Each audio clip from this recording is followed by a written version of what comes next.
What is up, guys? Blue Spooky here as always.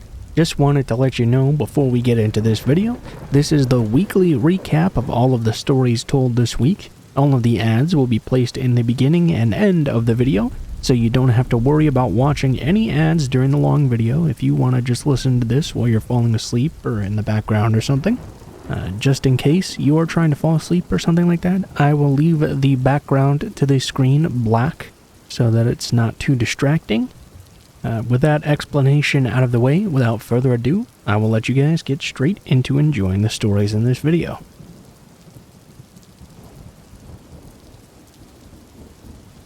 I've not told this story to anyone in a very long time, but I still remember it very vividly.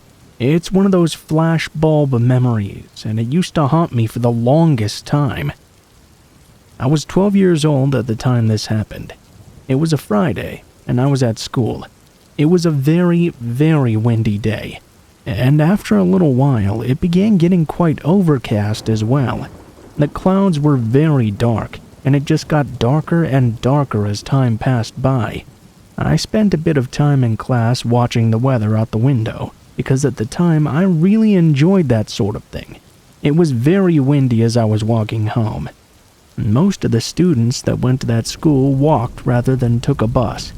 It was a semi-urban area we lived in, I suppose. I lived in a subdivision that was not that far away from the school, but it was still a pretty decent walk home. I enjoyed it though, walking with the storm brewing above me.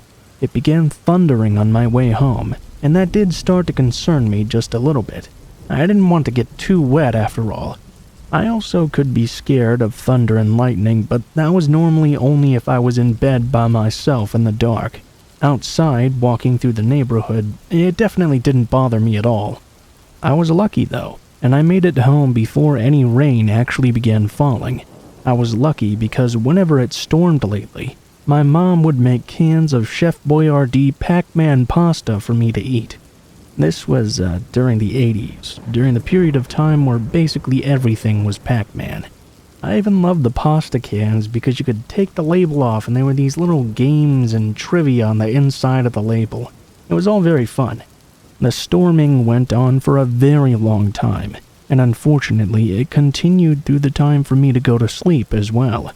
My parents actually went to sleep not very long after I did, so that didn't help make me comfortable, alone in my room with the storm. I'm not really sure how long I laid there actually, especially after I heard my parents go to their bedroom to fall asleep. I just remained there in bed, watching the light from the bolts bounce off the wall, illuminating some things while making shadows of others that likely did not exist. But eventually, being young and very tired, I did manage to fall asleep. A while later though, I suddenly woke up, and when I did, there was this very weird feeling. It's hard to explain what had happened. If you've ever woken up like that, it's like you feel like someone hit you or something. And when you open your eyes, you're not quite sure where you are or what's going on. As my eyes began to adjust, I saw the scariest thing I had ever seen. Standing by the side of my bed was this man with a knife. He was right beside me, and obviously something about his presence is what woke me up. I wanted to scream, but I was frozen in place. I didn't know what to do. Time also seemed to be frozen, and it seemed like everything was moving in slow motion. I was able to let out the very beginnings of a scream before he took his gloved hand and put it over my mouth. I was terrified, and in that moment I thought for sure I was going to die. He took the knife and put it up to my throat. I was breathing heavily, and tears were streaming down my eyes.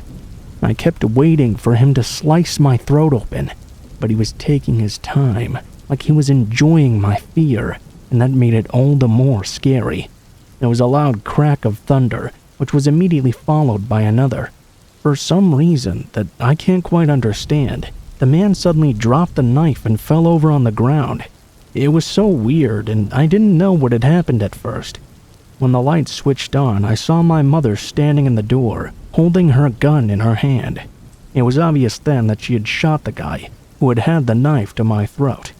She hadn't quite killed him, but he didn't get back up either. She ran and got me off the bed and out of the room, constantly holding the gun at the now groaning intruder. She instructed me to go down the hallway to her room, while she waited at the door with the gun to keep him from getting up. I guess my dad had called the police while my mom came in with the gun. My mom was going to the bathroom when she noticed my door was closed.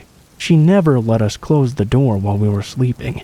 She then heard the start of my scream that had been cut off, so she ran and got the gun, threw the door open, and didn't hesitate to shoot the man standing at my bed. The man was arrested after. I won't mention his name because I don't want people researching who I am or anything.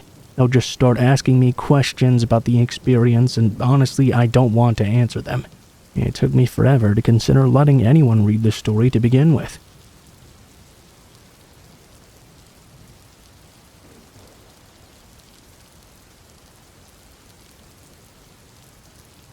This really might not seem like the scariest story, so I'm sorry if it doesn't scare anyone, but it was really scary to me when it happened. When I began going to school, I always walked to school. In K through 2nd grade, my mom always walked with me, but when I began the 3rd grade, I began to walk by myself. It didn't really seem like a big deal at the time, and pretty much everyone was doing it anyway. There were always bunches of kids walking to school. On the walk there, we always came down a road with another road that led into a forest. We never took that road that went to the forest, but that road, which was actually more of a path than a road now that I think about it I guess, had a small bridge right on the edge of the forest. There was a big circle metal tunnel underneath that bridge, and you could always see it looming in the distance. Now, I never really thought anything about that bridge when I was walking to school with my mom. But once I began walking alone, I began hearing these strange stories about that bridge. The boys in school had all these different ideas about what might be underneath in that tunnel. We were young, and we had heard the story about the billy goat's gruff, so it was natural for us to wonder. There were often people, adults of course, that we saw walking toward the forest. Since it was a trail, a lot of people would be jogging on it too. But we also never saw anyone walk under the bridge through that tunnel. When I was in the 5th grade, I had a group of friends that I regularly walked to school with. As you're probably well aware, 5th grade boys have a lot of bravado. We were always daring each other to do some stupid things, or do things that were potentially really scary. And of course, this included talking about that metal tunnel. At this point in time, there was a very specific story going around about that tunnel. At the time, the story was that there was a serial killer living underneath the bridge. He would lure children underneath and kill them there, and that had been going on for a very long time.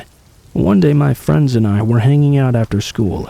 We were talking about what to do, when one of my friends dared me to walk through that tunnel. I really did not want to, but you know the way young boys are. I was being called a chicken amongst many other mean names for hesitating. And when that happened, you know I had to go through with it. So, we began walking on the trail over to the forest. I kept telling myself that people jogged on this trail all the time. If there was a serial killer living in that tunnel, people would definitely know about it. I wished that I had the power to take away the fear I was feeling, but I unfortunately did not. Once we got over to the bridge, I was dared to walk down to the little ditch that ran through the tunnel, and walk through the entire thing. At this point, the boys were not going to come any further. I had to do that part by myself. So, I did. I walked down and got to the bottom of the ditch. My heart was racing, scared that I would be killed. The mind of a 10-year-old can come up with almost anything. Well, when I got to the bottom of the ditch, I looked over at the tunnel. It wasn't a very long tunnel, but it was very dark right in the middle. I could see over to the other side, and I could see the light there as well. And it didn't seem like anyone was inside. I suppose, though, that someone could be sitting down in the middle where I couldn't see. I began walking toward the tunnel. It smelled absolutely horrible. The smell was overwhelming. I stepped cautiously into it. I walked a few steps forward, my eyes darting around. I yelped when I saw someone in the tunnel. It was like I thought. There was someone sitting down in a dark spot. I was terrified, and I almost ran out, but then I stopped. As I took a closer look, I realized that the person in the tunnel was not moving at all, and it seemed to be a very small person. So instead of running, I walked over to them. I did it very slowly. If he or she jumped and came after me, it would have been terrifying, so I wanted to be able to run and get away if I could. Once I got close enough, though, I noticed it looked like a boy around my age. I called out to try and get his attention, but he didn't respond. I nudged him a few times, and he didn't respond to that either. Then I noticed the smell coming from him, and that his skin was this ghastly color I cannot even begin to describe. I thought he must have been dead. I immediately thought of the serial killer, and I just panicked. I ran out of that tunnel as quickly as I could, expecting to see the killer come out after me. I was already on the farther side of the tunnel, so I ran out that way. My friends were all very excited I'd gone through the entire thing, but they could tell I was scared. I told them I'd seen a dead boy under the bridge, but they didn't believe me. I kept telling them I was telling the truth, and we had to go to the police, but they just wouldn't believe me. I went back to the school with my friends and told the principal about it. He ended up calling the cops, who then went out to the tunnel right away. At first, my principal thought it was a prank, because he knew about the stories of the child killer who lived under the bridge. I think, though, the sheer fear in my eyes convinced him that he had to make sure just in case. It was, in fact, a dead boy that was found under the bridge. He had been kidnapped from a different state, and apparently had been missing for months. They had been unable to find him or the kidnapper. The boy, it seemed, had died from suffocation. The police suspected it was an accidental death during the kidnapping, and the kidnapper had hid the body in the tunnel and fled. I don't really know what happened with the case. I've checked several times to see if I could find any information on it, but I haven't seen any updates. I was so afraid that day, and I've never been that scared, before or after.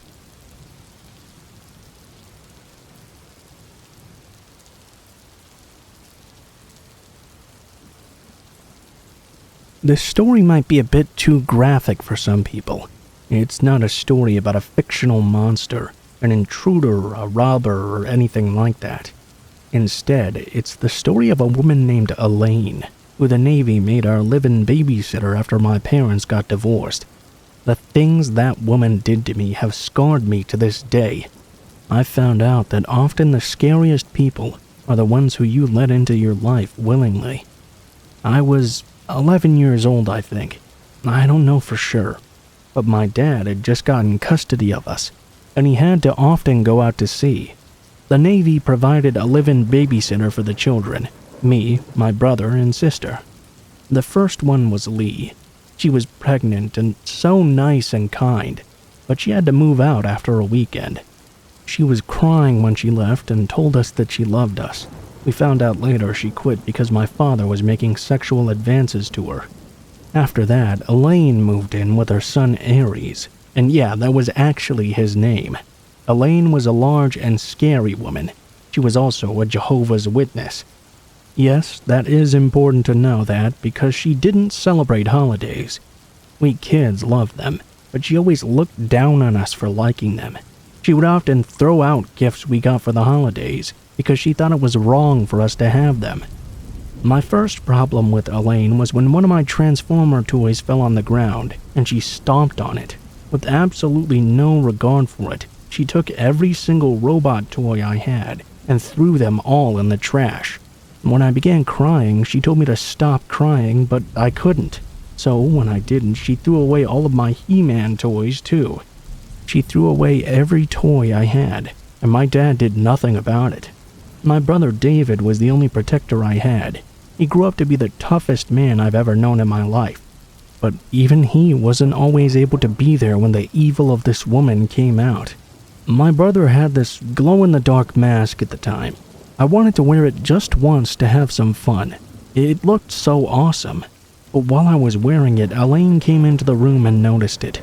She tore it off my head and told me it was a sin to use someone else's property without asking first. Elaine made me stand by my bed. I had to put both of my hands on it, and she read something from the Bible about stealing. It was ridiculous because I didn't steal anything. My brother and I had always shared toys. It's just what we did. But as I stood there and listened, and looked at the belt that was lying by her hand, I knew what was coming. Elaine took that belt and began beating my hands with it. She did it over and over and over, and didn't stop until my hands were red and covered in welts. I was crying my eyes out, and she kept screaming at me to stop. The more I cried, the more and more she would hit me. I was 11 years old and scared and in pain. My central nervous system made me cry, something that evil bitch never understood. She hit me so hard it caused my hands to bleed. When I was in the 3rd grade, I broke my wrist. My worthless father never took me to the doctor for it, even though we were a Navy family and it would have been totally free. To this day, my hand is still lame because of that. She broke the bone again when she began attacking me. After this vicious beating, I cried for hours on my bed. My dad confronted her about it, and I'll never forget her response to him. I did it out of love. Fucking bullshit. Love? I'm sorry for getting angry. I've never told the full story before, and I wanted to tell it to you like I'm just talking. I'm sort of putting every thought down on this imaginary piece of paper. Aries, though, he was a good kid. I always felt really sorry for him. He was obviously gay. He and a boy named Tony always held hands together in school. Aries would also braid his hair in class, but we would often play video games together and Uno. He even gave me a Peter Porker The Amazing Spider-Ham comic, even though I wasn't supposed to have them. I wonder about him often, and what happened to him. It was also this period of time where Elaine decided the whole family had to ignore me. They would do things all together without me. My sister wanted me to join in too, and kept asking me to, but Elaine would yell at her and order her not to talk to me. My dad didn't do anything about it until my sister began sobbing because she wanted to talk to me. My dad never showed me an ounce of love in my life, but he was very overprotective of my sister. They got into a heated argument over this, and he told her to stop ignoring me, and if she ever did that again, he would immediately fire her.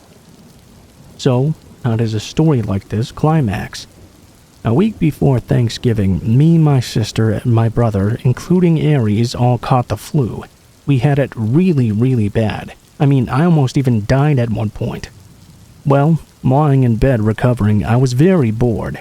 Time went by slowly, and I was hot, my stomach was hurting, and my head was hurting too. It was like being stuck in hell. Elaine, at one point, decided unsweetened peppermint tea would be the perfect thing for us kids. I'm a big tea drinker, actually. A cup of Earl Grey hot makes my life. But that tea was fucking horrible. My sister and I kept getting ill from drinking it.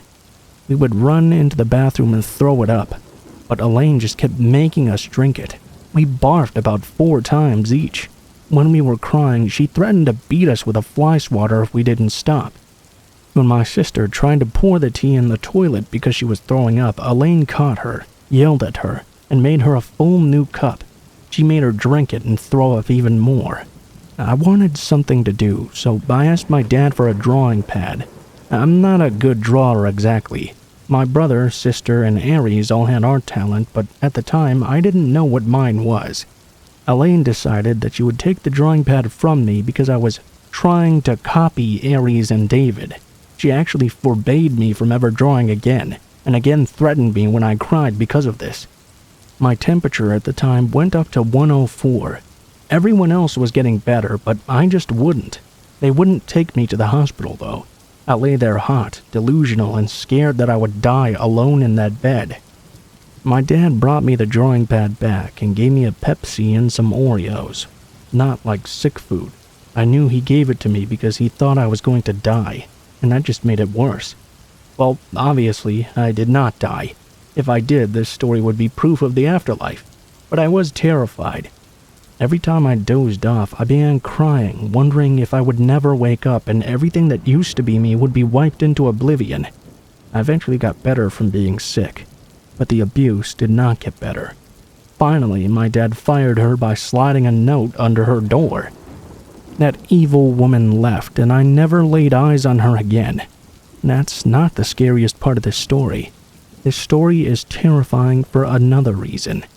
I know that if I ever found her, and I'm not explicitly trying to, I would hurt her. I wouldn't be able to help myself. I'm the most peaceful person you could ever meet. I hate violence, but I would kill her. I don't like feeling sorry for myself, and there are people in the world who have been abused much worse than I had, but I still have this rage in me, and that rage is scary too. I feel like if I ever see her again, I will unleash all that anger on her, and I'm not that kind of person. But she whipped my hands with a belt and made me afraid every day in my own home, and that's unforgivable.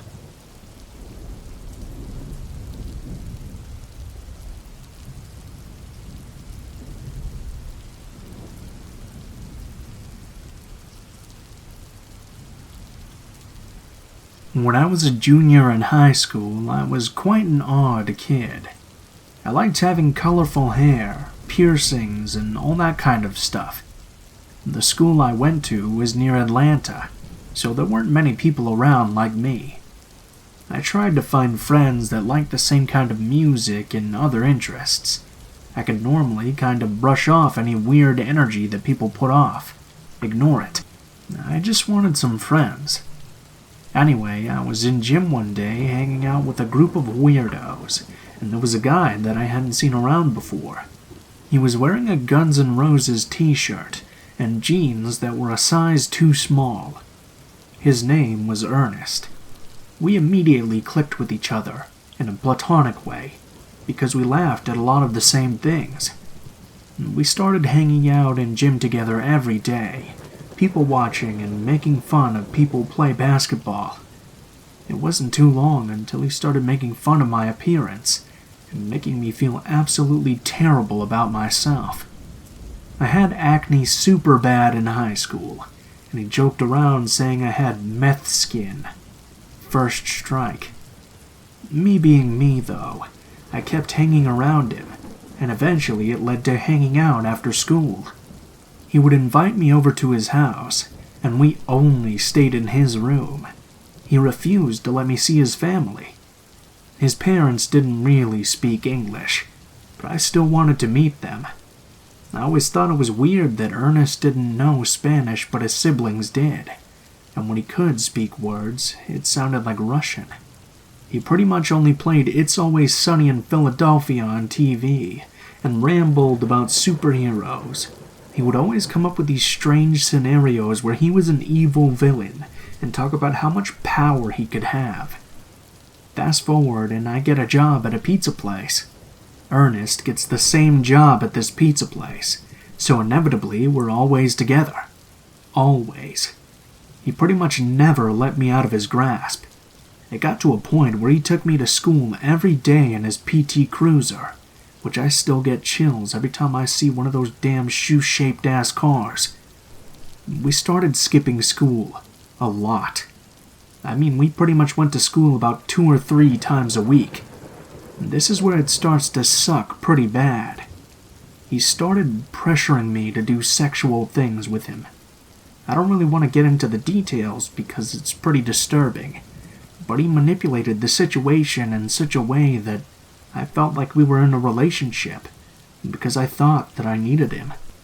He really convinced me that we were a couple, but I was so repulsed by him deep down that I could never fully accept that. He started telling our other friends that he had sex with me, and that we were in a relationship. I denied it all. To this day, I deny it. I've lied to therapists. I've lied to my own friends. But right now, I am admitting to all of that. At one point, he ended up living with me and my family in the same room as me. He had convinced my entire family that he was gay so that he could live with me. He literally dressed up in pink and put a scarf around his neck and pranced around my aunt trying to win her over with this fake personality. I was so used to living in chaos that this was barely a problem for me. During all of this, he was always a rude piece of shit to me. I remember asking him for a ride one day, can't remember where, and he said no, for no good reason. I started getting really pissed off, because he couldn't actually give me a reason. He just kept smirking at me. He did this type of thing frequently. We were sitting in the living room and he silently got up and drove off somewhere, came back, walked back in, stared at me for 15 seconds and walked into my room. I heard a bunch of rustling, so I stormed in there thinking he's up to something sketchy. He's gotten completely dressed into his sleep pants with his hands in his pocket, and he just wouldn't take his hand out of there. At this point I was scared. I forced my hand into his pocket and pull out a knife. I don't remember how the nights or days continued after that. Fast forward again. I'm at my best friend Kayla's party, and everyone is camping in the backyard. Ernest hated Kayla because she was a way out for me, in his perspective. She got in the way of us. I'm sweating typing this out because it's probably one of the scariest things that's ever happened to me. And the sequence of events is a little blurry, but here's how I remember it. I had made it clear to Ernest at this point in time that we were not a thing, and that he needed to let go of that fantasy. I had a crush on this boy named John, and we slept in the same tent together. Morning comes and I hear Ernest outside, asking people if they knew where I was. Someone said, "She's in the tent with John." I was scared immediately. I knew something bad was going to happen. The tent rips open. I don't have a shirt on. He begins screaming as loud as he can, cussing all of us out and just pitching an absolute fit. He storms off. He goes to his car and calls me. Tells me to get in the car now. Everyone there was freaked out, and Kayla advised me not to go to the car because she knew how scary Ernest was, just as a person. I didn't want to make anyone uncomfortable, so I figured that if I went to the car it would ease everyone just a little bit that he wasn't there. I went. As soon as the car door closed, we sped off. Fast. Really fast. I look over to him wide-eyed, and he's screaming and crying with absolutely no expression on his face, tears streaming down but emotionless. He says, "You were supposed to love me," over and over and over again. He starts speeding even faster and says to me, "If I can't love you, then no one else can." I'm actively having a straight panic attack in the passenger seat. I can't hear because my ears are ringing, and I can't see a thing. Meanwhile, Kayla had already called my mom. Somehow, my mom left the house fast enough to track us down in that PT Cruiser. He parks at a church, and my mom is watching us. Ernest has a box cutter at his side.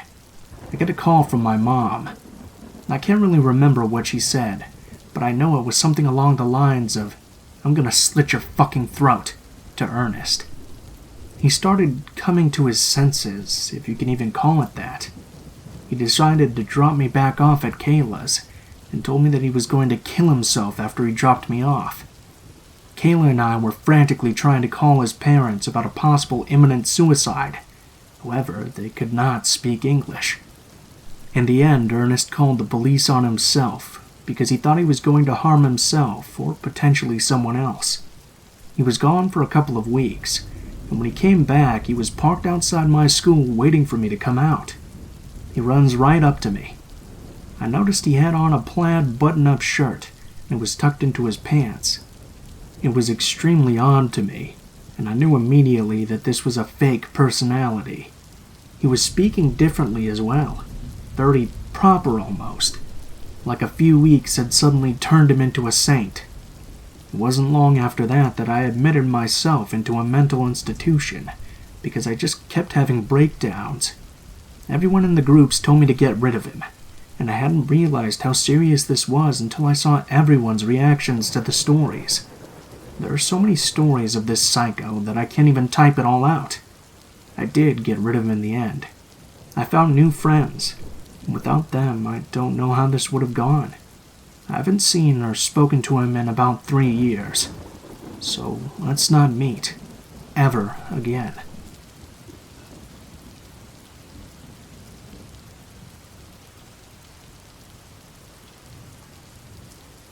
This story happened slightly over 20 years ago, back when I was 16. During this time, I lived with my mom and stepdad in a remote area 70 miles west of Las Vegas, Nevada. I had gone out to visit with my friends, being allowed to drive myself for the first time ever. I had a lovely time watching a movie and getting food together until it was time for me to head home. The curfew I was given was 10 p.m., with the caveat that if I was running late for any reason, that I had to find a payphone and call them. The night wrapped around me and my old 71 Chevy pickup, as there were no streetlights or houses for most of my way home. As I pulled up to the first of 2 stop signs, I could see an older sedan. Old cars are still pretty common in that area, stopped by the side with its hazards on.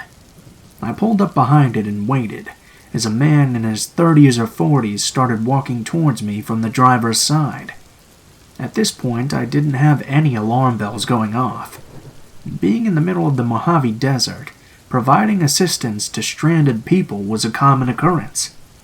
People can rapidly get into severe problems there by not having enough water when a vehicle breaks down, or not realizing that it's a fucking desert, and people die wandering delirious away from the highway, just trying to find help. Anyhow, I rolled down my window, and as he came abreast of my door, I could smell the liquor on him. I could see another man in the passenger seat. As this was before anyone I knew had cell phones, and the nearest payphone was a good 10-minute drive ahead, I didn't have any way to call the cops on a drunk driver immediately. The man explained that his car had stalled, and asked if I could help them out. I asked him if his car was a stick shift, which it was, so I asked if he was familiar with push-starting it. He said yes. So I agreed to as gently as I could push their car with my truck while they turned the engine over. For anyone that isn't familiar, this is a way to start a manual car that's having battery or starter issues, specifically to get it somewhere to work on it. I knew my truck would be fine, and I didn't feel like it would be wise to get out and try to push their car physically. Push-starting the car worked without a hitch, but here's where things start to go south. They get back out and thank me. Then they invite me to hang out and have some fun with them. I decline. They pull off to the side of the road, and I continue on my way. Only, now they start following me. So here I am. It's 9:50. I'm running late because I stopped to help them. Admittedly, I haven't given myself much leeway from leaving my friends. These drunk, creepy older guys have started to follow me on a road without any man-made lights except for car headlights, and I'm at least 10 minutes from a payphone.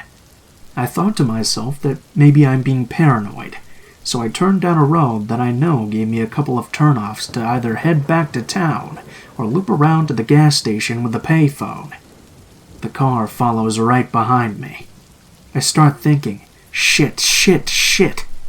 I take another turn that only leads to a couple of houses at the end of the road, and they turned in right behind me. I take another turn to loop around back to the gas station, and they follow again.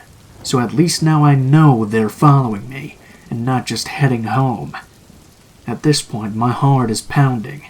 I decided to try something to lose them. I pull over to the side of the road. I see them pull up behind me. I wait as the driver gets out of the car and begins walking towards me. His companion also gets out and starts walking towards me too. I wait until they almost get to my tailgate, and then I floor it. My wheels dig into the rocks, and poofs of dirt are causing a cloud behind me. With the leadway, I head towards the gas station. The gas station was deserted, but the payphone is showered in the light from the gas pumps. I call home and explain what's happening, and why I was running late. My stepdad asked if the gas station worker could be seen. I let him know I couldn't see him behind the counter, as he was probably in the back. I wasn't in trouble, but I was asked to hurry home. Thankfully, I made it back safe and sound. So to the 2 drunk idiots that wanted to fuck 16-year-old me on my first night driving by myself, let's not meet again.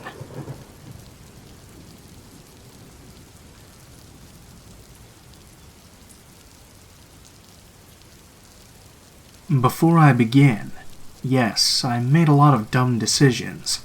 Yes, I probably should have called the police. But here goes anyway. When I was around 15, I lived alone in a 2-story house. Although there were bedrooms upstairs, I would sleep on the living room couch. This was for 2 reasons. It was the central location of the house, so I could hear everything around me, and it was equidistant from every exit. One night at around 2 in the morning, I heard somebody jiggling the front doorknob. It was a slow, cautious jiggle, like they were trying not to be heard. When the door didn't open, they didn't stop. The jiggling slowly became less cautious and more irritated. They persisted for at least 2 minutes. Then they went to the back door, which was also locked. I didn't want to call the police because at the time I was an unemancipated minor living alone. I didn't want to get placed into foster care, and I didn't want my parents in trouble for neglect. Eventually, the jiggling stopped. I stayed up that night, waiting for them to try the other entrances, but nothing ever happened. A few nights had passed, and I awoke to the sound of a door opening upstairs. The doors in the house would really stick, so they took a lot of force to open. When you popped them loose, they'd make a loud scrape, pop, and shuddering noise. At the time, I would take sleeping pills. It made it hard to fully awaken, and I'd sometimes only awaken with sleep paralysis. I couldn't determine whether I'd dreamt the sound or whether I'd awoken from it. I started to fall back asleep when I thought I heard the door close, like the grinding of wood rubbing together. Then I heard the sound of bed springs screeching, like a weight was being shuffled. I thought maybe somebody is homeless, and they thought this was an abandoned house. I was super tired, and wasn't even sure if I was actually conscious. I fell back asleep, and awoke to the feeling of somebody watching me. There were stairs parallel to the living room, and I could see them from the couch. Halfway down the stairwell, I could see a long-haired man crouched over and looking at me. It was dark, and I felt like we were both trying to verify what we were seeing. I kept a metal baseball bat by the couch and grabbed it. Slowly, the man erected his body, and without turning, he backed up the stairs. I just listened for him to leave, or waited for him to come back down, but I heard neither. It was like he just stood at the top of the stairs, waiting for me.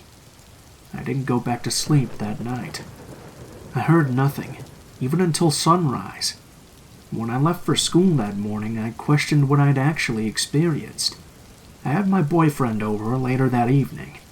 As we approached towards the house, he pointed out, "Hey, your window is open." I looked, and the room to the sticking door was wide open. I told him what I'd experienced the night before, and he helped me check out the house. After finding nothing, I closed and locked all the windows. I figured it must have just been a hobo. Once they realized somebody lived there, they left. I stayed there that night, but I didn't take the sleeping pills. I awoke to the door opening again. This time I knew it was real. They knew somebody lived here, but they still returned. At this time in my life, I had very little value for my own life. I had no fear of death because I knew where I'd go. I decided that I wasn't going to hide in my own house. I got my baseball bat, turned on the lights, and went upstairs. I yelled out something like, "Listen, buddy, I'm coming up, so you better be out by the time I get up there." I heard nothing, and prepared for the worst. I checked the rooms and the closets, but found nothing. All the windows were still closed. I checked the downstairs and found nothing as well. I felt pretty silly after finding nothing, but I still stayed up that night. I got ready for school the next morning and saw that the window was open again. It occurred to me somewhere down the line that I hadn't checked under the beds when I'd done the search. I didn't have my bat with me and bailed. To think that an intruder was possibly hiding under the bed as I searched the house. That shit is spooky. But I'm partially relieved that I didn't check.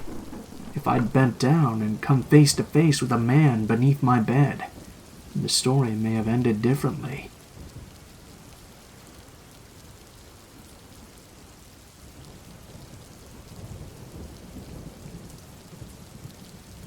After binging about 12 hours straight of YouTube readings of this subreddit, my mind is in a dark place, though I can't entirely blame it. My mind goes there often. This happened 3 years ago, but requires some background. My best friend and I grew up in a sleepy wannabe New Jersey, Central Florida town, and we were the outcasts. We had met in 6th grade, when I'd overheard her talking to another classmate about bionicles, my 11-year-old self's passion. We became fast friends, and soon we were inseparable. We began the gauntlet of sleepovers, birthday parties, and family gatherings. By that point, we were practically siblings. She was the first person I'd come out to as bisexual, and in turn, I was the first person she told about being trans. Her home life was tumultuous, though I can't say mine was much better. We often had a habit of taking refuge at each other's houses. Like I said, we became basically siblings. Her father was an alcoholic, strict and prone to physical discipline. Her sister was a stuck-up girl who soon gravitated toward the hicks and jocks when we entered high school.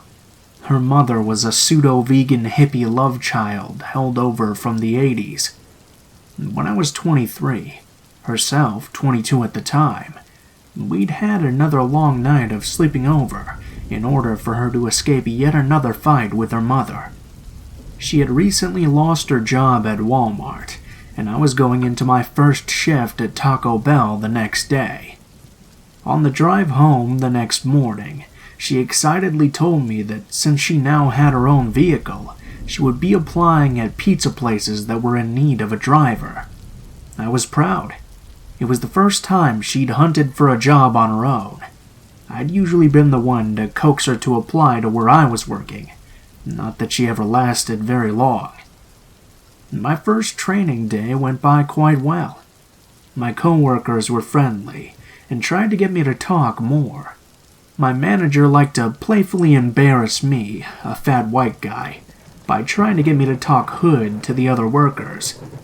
Being a training day, it wasn't a very long shift, but I had been up early in anticipation, and this was my first day on a job in a few months. I got home at around noon.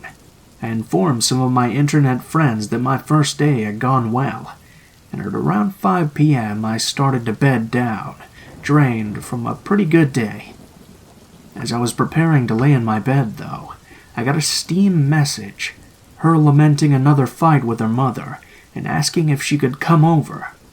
Now I had started to grow a bit weary of the fights on their end.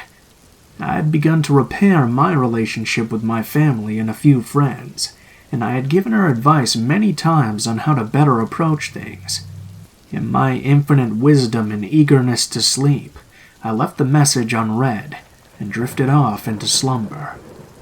At around 8 p.m., I awakened by her bursting into my room in a panic. Having just been ripped from a dream, I was groggy and disoriented.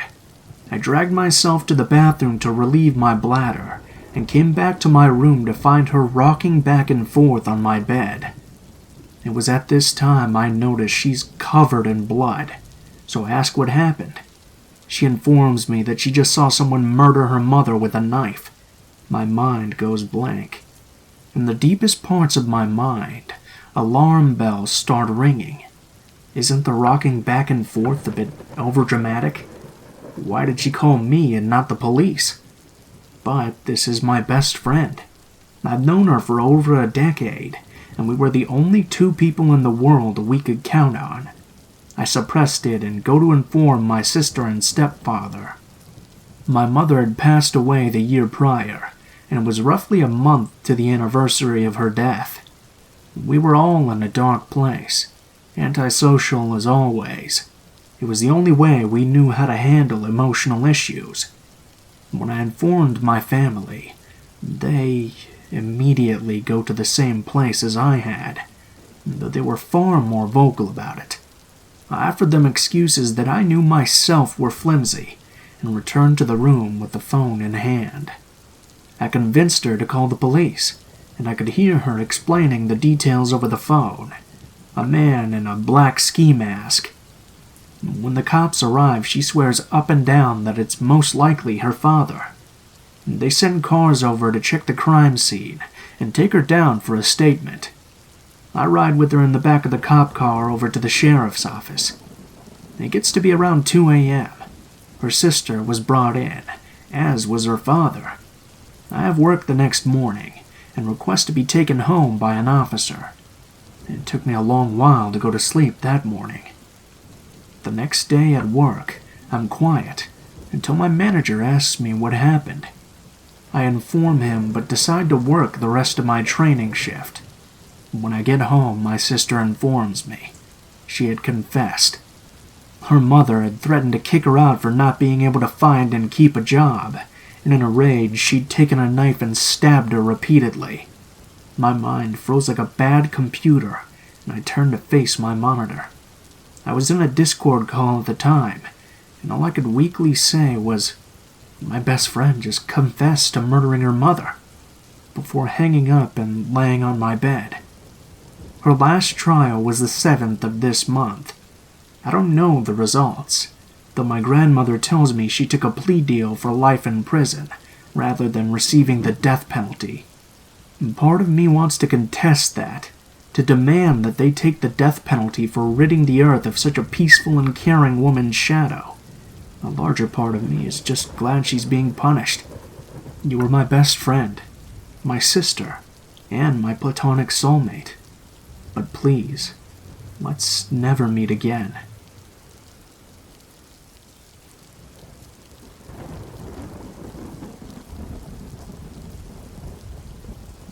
I grew up in a small town in the Midwest, where you left your doors unlocked and came home when the streetlights turned on at dusk. After moving away for college, I decided to move back to my quiet, sleepy hometown in one of the 2 apartment buildings. I'm living there for roughly 3 months, when one night I go to sleep early on a Friday night. Now, I'm a reasonably hard sleeper, so when I wake up in the middle of the night to noises, I'm immediately alarmed. I'm going to describe my apartment layout for a bit of a better understanding. As you walk in the front door, the kitchen is to the left and the living room to the right. There's a hallway straight ahead with 1 bedroom at the end. A bathroom is to the left in the hall, and my bedroom is to the right. I get up from my bed and walk around to the end of it and peek my head out of the bedroom door. I look to the left to see my front door wide open to the outside hallway. There's a loud voice coming from my unlighted kitchen. From my vantage point, I was unable to see into the kitchen. I froze. This fact I've left out of the telling of this story since. It's not something I'm very proud of, but I want to relay this story in its entirety. It may have been only a couple of heartbeats, but to me it felt like an eternity. I come to my senses after realizing that I've stopped unconsciously breathing. I take a shallow breath to steady my mind and try to gather my bravery. There's no thought process about what to do at this point. I let my body and my instincts take over. I turn around and head back to the far side of my bed, grab my phone from the nightstand, and quickly remove it from the charger. Luckily, my bed frame is high enough for me to squeeze under without much difficulty. I immediately realize that there's no escape from my hiding spot if things turn south. I'll have to rely on luck to get me through this. I dialed 911, and a woman answers and asks about my emergency. I briefly explain in a whisper that an unknown man is in my apartment, and I'm currently safe. I lay there listening to the chaos in my home, reassured by the presence of my cat, Marcy, laying under the bed with me. It seems to me that he's in a phone call based on the one-sided rambling. I tell the operator this fact and explain my fear that he's going to bring other people into my home. He's making enough sound to allow me to give a play-by-play on the call. The man starts screaming about killing someone. I'm unsure at this point whether he's talking to the person on the phone or if he knows I'm there. The voice is unfamiliar, but this does little to ease my terror. He then starts ringing the doorbell in the outside hallway and yelling for me to come out. My blood runs cold as I realize that he might come try to find me. Marcy is alarmed by the doorbell that hasn't ceased ringing, and she creeps out from under the bed. I panic. What if he hurts her? I start whispering as loudly as possible to get her attention without letting him know my location. She senses my unease and crawls back under the bed with me. At this point, it felt like an eternity, and I ask the operator how long until the police arrive. She's unsure but assures me that they're on their way. My town is roughly a 30-minute drive to the nearest city police, but I assume there's a highway patrol that would be arriving soon. Little did I know that safety was in to rush to get to me. I hear him walking around my apartment when he enters my extra bedroom, which is my storage room with a bed. He hasn't stopped yelling all this time. I'm still unaware whether or not he's on the phone or not. I hear him mention that this must be a kid's room. I shush the operator because he ceased his screaming for the moment, and I hear more noises like he's going through boxes and throwing things around. Then my fear is realized as I hear him quietly enter my room. I see his feet walking to my closet from my vantage point. He starts going through my clothes and emptying my hamper onto the floor. He turns around and walks to my bed and sits down. I stopped breathing. I think he laid down at this point because the pressure of the bed lessens on top of me. He's deadly silent, and I'm still trying my best to hold my breath. There's shuffling and moving around when he gets up and walks out of my room. I take a shallow breath and steady my conviction. He starts making noise again like he's throwing and punching things. I inform the operator that he was just in my room, and the police need to hurry. I don't know how long I can keep Marcy under the bed, and I'm concerned about what could happen if he finds me. He walks back into the kids' room quietly. I shush the operator again because she continually asks me for a play-by-play. I hear him breathing from the other room. After the quietest few minutes of my life, he yells, "Who's there?" I freeze again, listening for movement, but nothing. I'm starting to get lightheaded from my shallow breathing. The silence is deafening, and I fear he's trying to detect me. After a lifetime, I hear footsteps entering my apartment. I hear a man's voice say, "Hey man, you're in the wrong house."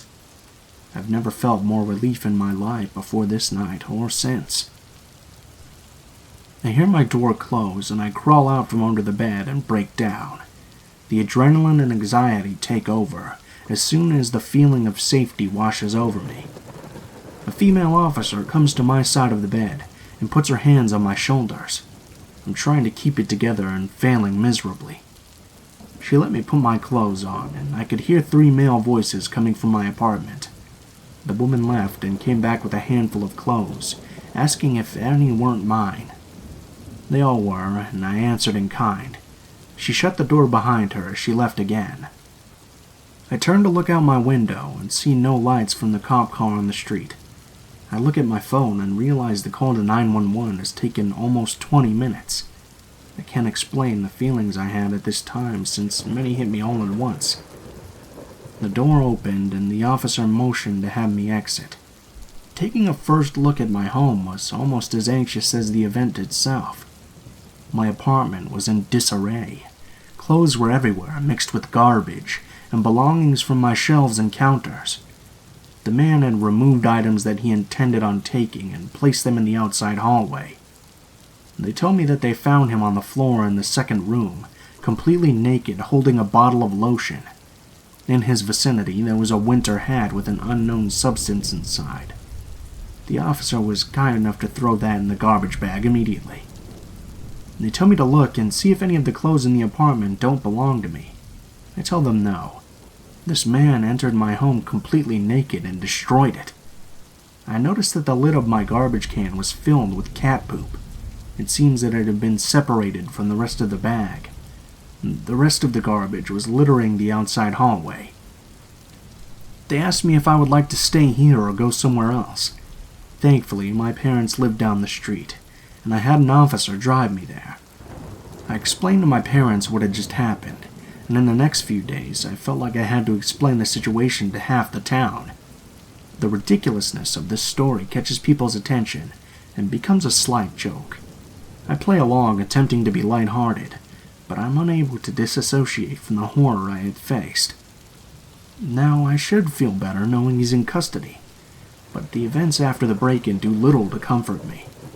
An officer shows up with a subpoena to appear in court to testify, but I receive a call for postponement. I just wanted this to be behind me.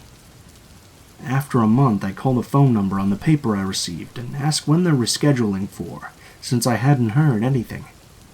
The woman informs me that they mailed another and I had not shown up. I asked, where was it sent, since I haven't received a summons?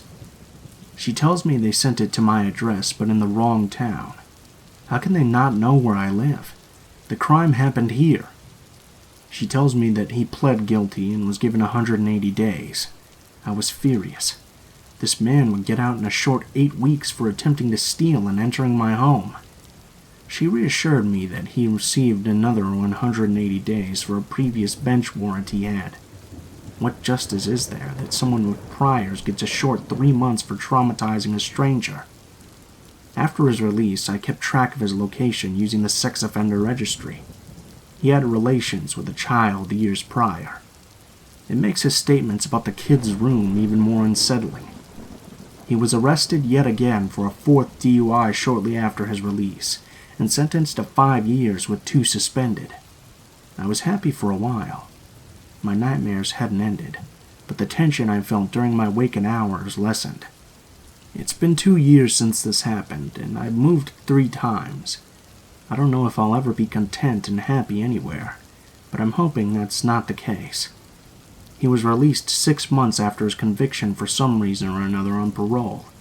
He immediately disappeared and fled from his parole officer and sex offender registry. I'm currently planning a cross-country move to try and rest my mind. I'm hoping someday to grow out of these nightmares.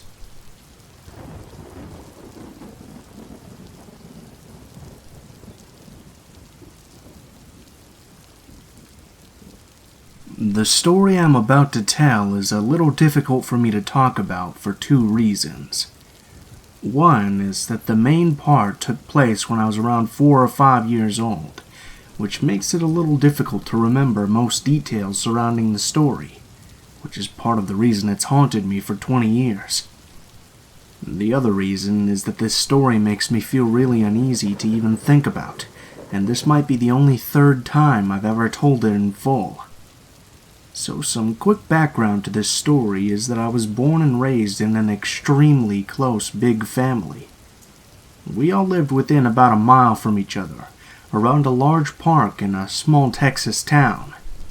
An unrelated fun fact for those horror fans out there, this park is the present-day location of the majority of the town that dreaded sundown murders. Now, my family was jam-packed full of aunts and uncles, and I'd say I saw them all at least once a week for my entire childhood. I can't stress enough how close we all were growing up, and how trusted they all were, as it plays an important part in this story. This story came up recently between my older brother, my mother, and I, because I opened up about a series of nightmares I've been basically plagued with for as long as I can remember. These nightmares are always very similar, and basically always consist of me as a small child in my childhood home, attempting to escape my house while something horrible chases me. The something is never actually visually seen, but is more like I sense this massive looming person reaching out at me from the dark, and it always catches me before I can get outside. This usually results in me waking up in a cold sweat. These dreams always seem to center around these very vague yet oddly detailed memories of a babysitter that I once had. Here's where it gets odd. These memories I have are almost like dreams. I very specifically remember the details of what was happening and the feelings I had during, but everything else is just out of reach. That goes for the babysitter herself as well. I remember it was a white female who was middle-aged, but I can't for the life of me recall her face. In my memories, it's like I never really ever got a good look at her. The two specific incidences I remember were not happy ones. The first memory I have is that whenever I would get in trouble, for what I have no memory of, I would be forced to sit outside on the back porch in just shorts and a t-shirt during winter. I remember because I would shiver and sit there quietly, scared complaining would cause more problems. The second memory was even worse to me. The babysitter loved to play this game she made up. She would turn off all the lights in the house and go hide deep in one of the back rooms.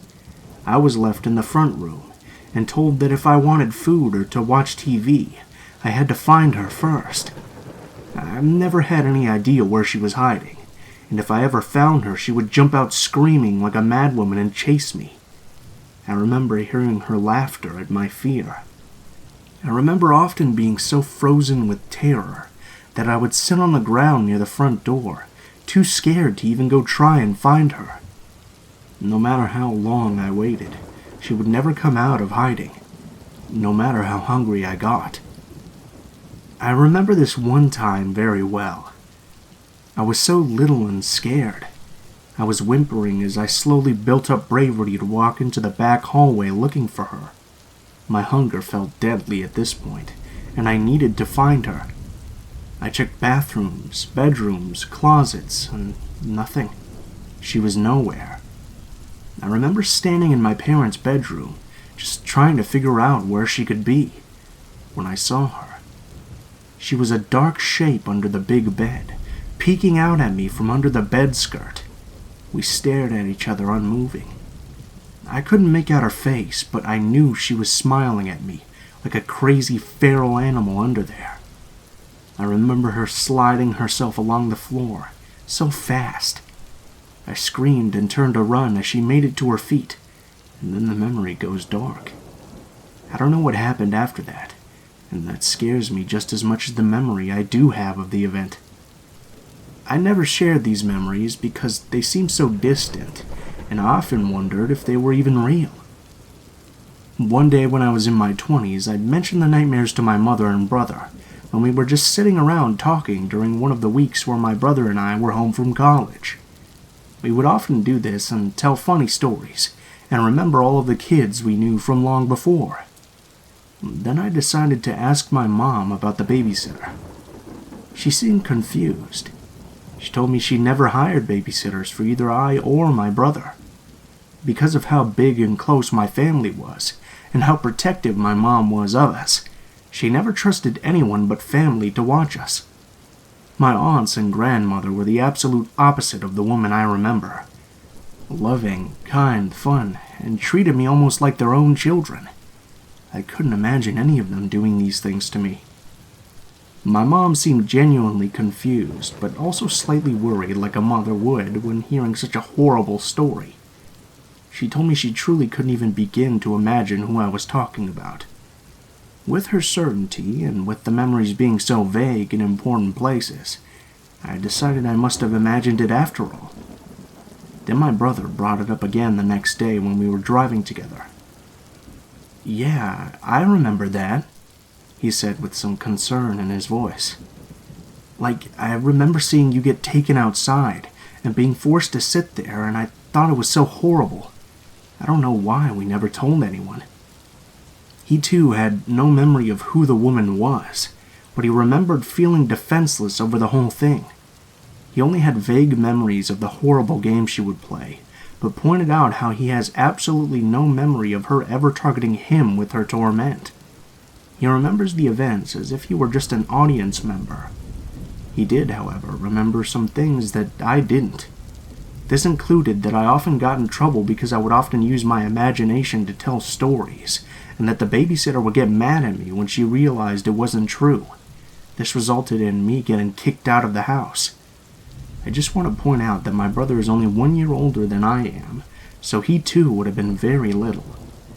I've thought about bringing it back up to my mom, but I honestly trust that she has no idea who I'm talking about, and I don't want to make her feel horrible about something so long ago that she clearly has no idea about.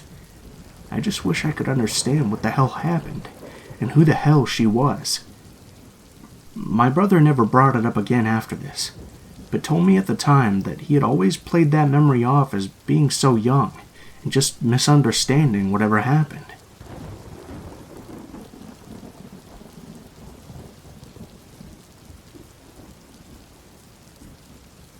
So this isn't one of my paranormal experiences at the local port, but it still creeps me out when I think about it. A lot of spooky shit happens to me for some reason, but that's beside the point. Last year, in 2018, it was a very busy year for me, meaning that I had little or no time to date or meet any girls. Due to my busy schedule, I decided to make a Tinder account. I've never had any experience with such apps or online dating, and I didn't actually plan on meeting up with a random girl to go on a blind date or anything. I just wanted to see what the fuss was all about, and if that shit actually worked. So the app still being something new to me, I matched with this really pretty girl. She seemed short, light-skinned, and had a nice smile. Her account wasn't a catfish or any sort of fake profile. It seemed genuine and legit. Anyway, I know that I didn't actually want to hit it off with any girl in this manner, but she was very pretty, so I said fuck it. I slid into her DMs with a simple hey. A couple hours went by and we got each other's Snapchat users and phone numbers. We exchanged Snapchat photos, so with that said, there was no way that her Tinder account was a fake. I felt better knowing that for some reason. She said that she lived in the city that was about 20 or 30 miles north of mine. I had nothing planned for the next day, and neither did she, so we decided to meet up at our house the next day to mess around. The next day came by, and we planned to meet up at around 10:30 p.m. The neighboring city where she was from was about a 30 to 45-minute drive from my place, so around 10 p.m.-ish, I decided to start driving over. As I'm driving over, I get a phone call from her telling me to instead go over at a later time at around midnight. I didn't mind since I have friends who lived in her city, so I paid them a visit. Meanwhile, I waited for her. 11:45 rolled by and I started to drive to her place. My friends didn't know what I was up to. They just thought I popped in to visit them randomly. So this girl sends me her address, and at first the address that she had sent me led me to this upper-class suburban neighborhood. I reached the address, and it was close to what I would describe as a white mansion. I called her to tell her that I was parked on her driveway, and asked her to come outside so I could assure myself that it was the right place. She said, "I don't see you. Are you sure you followed the directions?" Well, to avoid any more fuck-ups, she just sent me her current location through iMessage. At first, I found it odd, but I followed the directions to the location anyway. So midnight rolled by, and I was on my way to her current location, which was actually kind of far from the address she had originally sent me. As I'm driving, the directions are telling me to drive off the path and into a dirt road surrounded by cornfields. This spooked me a little, because I was now in the middle of nowhere. I was about 10 minutes away from any civilization.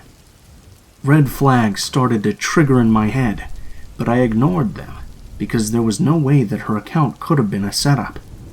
I had seen her pictures on Snapchat, and you can't Photoshop those as far as I'm aware. So after driving through a dark-ass dirt road through the cornfields, the directions led me to a broken-down old house. It looked uninhabitable. There were no cars outside or in the driveway. The only light I saw on was the porch light. I called this girl to tell her that I was outside. She replies with, "Okay, I'll be right out." On a side note, I'm a pretty big dude and I train every day. I'm not easily intimidated by others. But there are some situations where you're just helpless and have no option but to evade for the fear for your life. So I'm waiting by my car when I see this figure come out the front door. It was dressed like a nun. Black veil, long dress, voodoo charms, and she's holding a fucking voodoo doll on her left hand. I was pretty spooked out, but I thought maybe it was just a prank. I gave it a few seconds for the cameras to pop out. But the person just stood there, and I slowly started to realize that this wasn't a prank, because a few seconds later, I saw another figure in a similar outfit peeking out of a door, starting to make a run towards me with a fucking machete. I don't even bother trying to fight back, because I knew I was probably going to end up gutted or skinned alive by these psychos. I immediately jumped in the car and floored it the fuck out of there. Then I heard a gunshot a few seconds later behind me. I'm in my car screaming prayers with tears in my eyes because I was hoping to drive away with my life. Her number kept calling me as soon as I left. I blocked it, and then another number started to call me. I blocked that as well. I ended up staying over at my friend's house that night. I explained everything that took place, and he wanted to go check it out together with our group of friends, but I was too terrified to even approach that place. I called the police and they went to check it out, but the place was completely abandoned by the time they got there. They said that the address has been vacant for years, and they simply made a report out of it. The people were never found out. The whole thing was a sick setup to begin with. The girl was planning on luring me so they could do God knows what to me. I deleted my Tinder account. I'm pretty sure it works if you're just looking to get laid or something, but I somehow had the worst luck my first time I ever decided to use it. Don't ever meet a stranger somewhere that isn't public. Shit can always go sideways.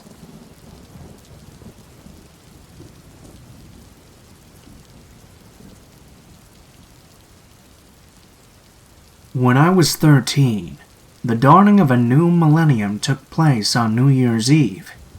While people were fearing the worst with the Y2K bug or out partying and drinking, I was home all alone.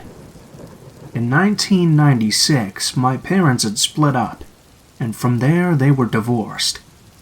My mother and I moved across the country from Oregon to Tennessee with her best friend. On the eve of the year 2000, I was home alone, and my mother was currently out of state. This didn't worry me, as this wasn't the first time. I often came home to find a note on the kitchen counter, saying that they had gone to Florida for a few days and that there were groceries in the fridge. Since the divorce, she was regularly leaving me alone for long periods of time to go out to Florida. We lived on a relatively quiet road, surrounded by trees and set a few miles out of town. I knew most of the people, if not by name, then by face, enough to wave and have a small chat with. I had never before been given a reason to be afraid of being alone. On the night in question, I was staying up late watching television. I remember I was watching the movie His Bodyguard on USA Channel, and had most of the lights on in the house. Not because I was afraid, but because at 13, I wasn't concerned with electricity bills or saving the environment. I felt completely safe and protected within my little bubble of home. As I was watching the movie, I kept hearing these weird noises outside. I remembered thinking that it was probably the neighbors. Although they weren't extremely close, a couple of them were having a party and people over for the holiday. About halfway into the movie, however, the power in the house suddenly went dead. I sat on the couch for a minute, sort of in a panicked daze, because it was near midnight and now pitch black. I remembered thinking that the power must have gone out, and that surely it would come back on. I decided to sit on the couch with my blanket and wait. A few minutes passed by, when I heard a noise in the kitchen where the back door is. My heart started racing in my chest, because I thought it sounded like the back door being shut. The back door sits just off the dining room, which is connected to the kitchen, which leads directly into the living room where I was currently sitting on the couch. A few seconds passed after I heard the sound, and I was straining my ears to pick up anything that wasn't supposed to be there. Suddenly, every noise felt magnified. When footsteps sounded on the floor, I immediately slithered off the couch onto all fours, crawled around the ottoman, and started as slowly and as quietly as I could to make my way towards the space between the love seat and the couch. I knew I could fit under the side table and be completely hidden by the dark in the ottoman, from playing hide-and-go-seek in the dark many times with my friends during sleepovers. I was nearly there when the footsteps became all the more apparent. I knew from the sound of them that whoever it was making their way through the kitchen now toward the living room. They weren't in a hurry or anything. It was like they were just moving around in their own home. I glanced up from where I was crouched on the floor. To my horror, it was a dark silhouette standing in the archway between the two rooms. To my credit, I didn't scream. However, I did panic. I stood up immediately to my feet from my hiding spot and ran down the hallway. I believe the only reason I wasn't overcome was because the person chasing me had to get around the ottoman in the dark to follow me. I did what all children do when they're afraid. I ran past the front door, the guest bedroom, the bathroom, and ran to the farthest door down the hallway, my room. In all honesty, I probably wouldn't have even been able to get the front door unlocked and open in time, as it was right off to the side of the couch. When I was 10, I had gotten a bird for my birthday. He was a blue-fronted Amazon, and I named him Boo, because it was October and close to Halloween. Boo had a large iron cage. It could have been metal, but very large, sturdy, and about 6 feet tall. And it was kept in my room, despite the fact that Boo, like me, pretty much had the run of the house whenever he wanted. This information will become relevant later in the story. As I ran into the room, I slammed the door shut and locked it. However, the lock was simply one of those little turn knobs that you can easily pop with a butter knife. I had barely gotten the door shut and locked when the person on the other side knocked on it. I have no idea why they knocked, if they did it to just mock me or to scare me. But I knew in my heart that that little lock was not going to keep whoever it was on the other side out of my room. It couldn't even keep my mother out when we were arguing, and it wouldn't stand up to any brute force. I was panicking, on the verge of tears, when the person started laughing. It was low and quiet, and because of that it was even more frightening. It wasn't a manic laughter, but as if someone were genuinely amused. It was the laughter that really frightened me, and I started heavily and hysterically crying. I looked around the room to figure out what I could do. That was when I realized Boo's cage would fit almost perfectly between the door and the wall of my closet. The cage moved quietly on my carpeted floor, but as I pushed it into place, it scraped against the door and alerted whoever it was on the other side that I was trying to barricade myself in. Suddenly, they threw themselves at my door, and you could hear the sound of the wood splintering and the door handle being twisted violently. Boo, who had been stirred awake by the movement, began literally screaming and flapping his wings. I might have screamed with him, but honestly I don't remember. I just remember being extremely scared. Terrified, I crawled under my bed/couch, a bunk bed with a futon on the bottom, and waited. Several minutes passed by, and the person eventually stopped attacking my door. Boo continued to scream even after he had stopped. Though being under my bed gave me no feelings of being secure, I didn't come out from under it because I simply had nowhere else to go. I thought about trying to sneak out through the window, but I was afraid he might expect it and be there waiting for me on the other side. It was also several feet off the ground, as the house was built on a raised foundation. I remember laying under my bed, terrified for what felt like hours. I must have fallen asleep, because when I awoke the next morning, it was already daylight. The fear of what had happened came back to me as soon as I registered where I was and why, and scared that whoever had been in my house might still be there. I decided to crawl out the window and run to a neighbor's house, since it was daylight outside and therefore I felt less afraid. Crawling out a window is a lot harder than it looks, and I did it less than gracefully. I was, and still am not, the most coordinated human being. Once I was back on my feet, however, I carefully made my way around the house, and that's when I noticed that the back door was wide open. Scared, but feeling a little braver now that I was outside, and that it was morning instead of pitch black night, I walked up the back steps and peered inside. Seeing nothing out of the ordinary, I decided to go in. Looking back, I cringe on how stupid this could have turned out, and that I wish I could have told my younger self to make the smarter move and go get help. But thankfully, the man was no longer inside the house. I did a terrifying, heart-pounding room-to-room check, looking in all the closets and under all the beds, behind the couch, anywhere I thought even the smallest child might be able to fit. I even popped the lock on my mom's bedroom so I could check it, and then relocked it afterwards. When I was positive there was no one there, I went back to lock the back door, and noticed that the breaker box on the opposite wall was open. The main switch had been pulled. I flipped it back on, locked both locks on the back door, checked all the windows and front door, and then called my mom. Once again, I broke down crying hysterically. She called a coworker, who came and stayed the entire day with me as they drove back.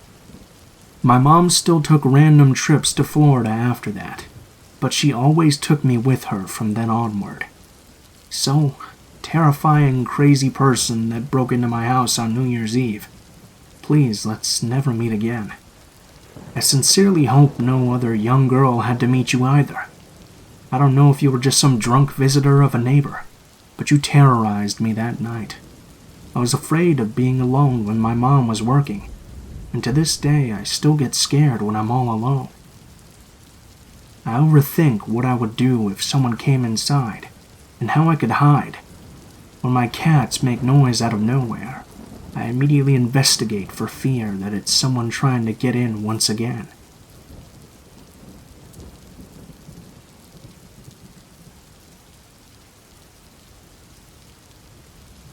First time posting on Reddit. I had a strange, unsolved experience as a kid that's been on my mind quite a lot lately, and I decided this is the right place to share. The first half of this story takes place on Halloween of 1991. A quick bit of background: I was a 7-year-old boy at the time, and my sister was only a few months old. I lived in Long Island, New York, on the border area of the town that kind of acted as an unspoken separation between the more affluent area and the lower-income hood-type areas. My dad owned a bar across from the train station that was extremely popular in the 80s and was still riding the tail end of that boom. My father did very well for himself. My father and his business were well known around town. I think this may have something to do with what had happened. He eventually squandered everything on a heroin addiction, but that's a different story. And for the record, I had nothing but love and respect for him, despite all of his flaws. So, it was Halloween. My mom was working the night shift at my dad's bar. My sister was home with a teenage babysitter. My dad had taken me and my friend trick-or-treating. This was the first year I was able to go out at night, so I was super stoked. When we got home, though, there were cops at my house. The babysitter was crying, and my mom had already come home. Earlier, while the sitter was alone with my sister, she got a phone call from an unknown woman, asking specifically for me. She had told the person I wasn't there, and the woman stated that she had a gift for me, and that she would call back. This woman had called back a few times, saying something similar, and she began to insist that she was going to come and deliver her gift personally. Eventually, she called and said to look in the mailbox. That was when the sitter called the police. The police found a pirate skull Halloween decoration that would talk and shake when you clapped, as well as several candy bars. My whole family was really bugged out about this. I was scared, but I also kind of liked the skull thing, and convinced my parents after much protest to let me keep it. My parents, for a few weeks after that, were on edge, and hated the toy. They tried to work with the police, but there wasn't much they could do, and the whole thing kinda just went cold. Fast forward to the following summer, 1992. My best friend and I decided to have a car wash in front of his house, which was diagonally across the street from mine. We had out buckets, soap, a hose, and a sign. You get the picture. Suddenly, this black car rolls up. It was an old 80s Crown Vic or something that looked like it. One of those big cars that steers like a boat. The car rolls down the window, and there's a woman sitting in the driver's seat. She had short white hair, kinda had this whole Ursula vibe going on. I told my parents at the time that she was old because of the hair, but looking back, she probably had been as young as her 40s. She says to me, "Hi, my name. Do you know who I am?" I told her no. Suddenly, she says, "I'm the one who gave you those nice presents on Halloween." My jaw dropped and I froze, just staring. Then, like something straight out of a movie, she began to laugh maniacally, and after a moment sped off. I ran home and told my parents. That was the end of it, and they never figured out who it was.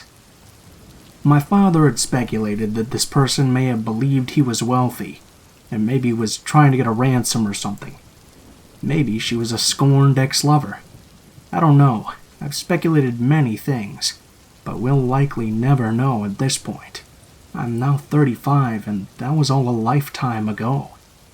Sorry if this was an underwhelming payoff at the end, but it's bugged me for years, and I wanted to share it. In the past year, I've had several of my dad's old friends find and reach out to me on Facebook. My dad and I have a very similar face, and the same name, so I was easy to find. 2 of them are women. One of them made me a little uncomfortable because she kept pushing to hang out, and she's a lot older than me. Not like a casual hangout, like a go-to-the-bar hangout. I said no, of course, but she started to ask a lot of personal questions. And that's what brought the story back to the forefront of my mind. I'm getting a weird feeling in my gut that this woman is the same woman that stalked me as a child.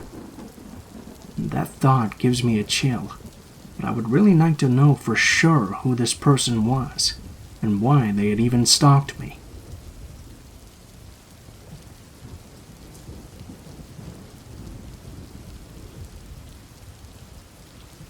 Hi everyone. So lately I've had some requests to finally share the whole story of the homeless man I accidentally took in as a tenant, and the incidents that followed.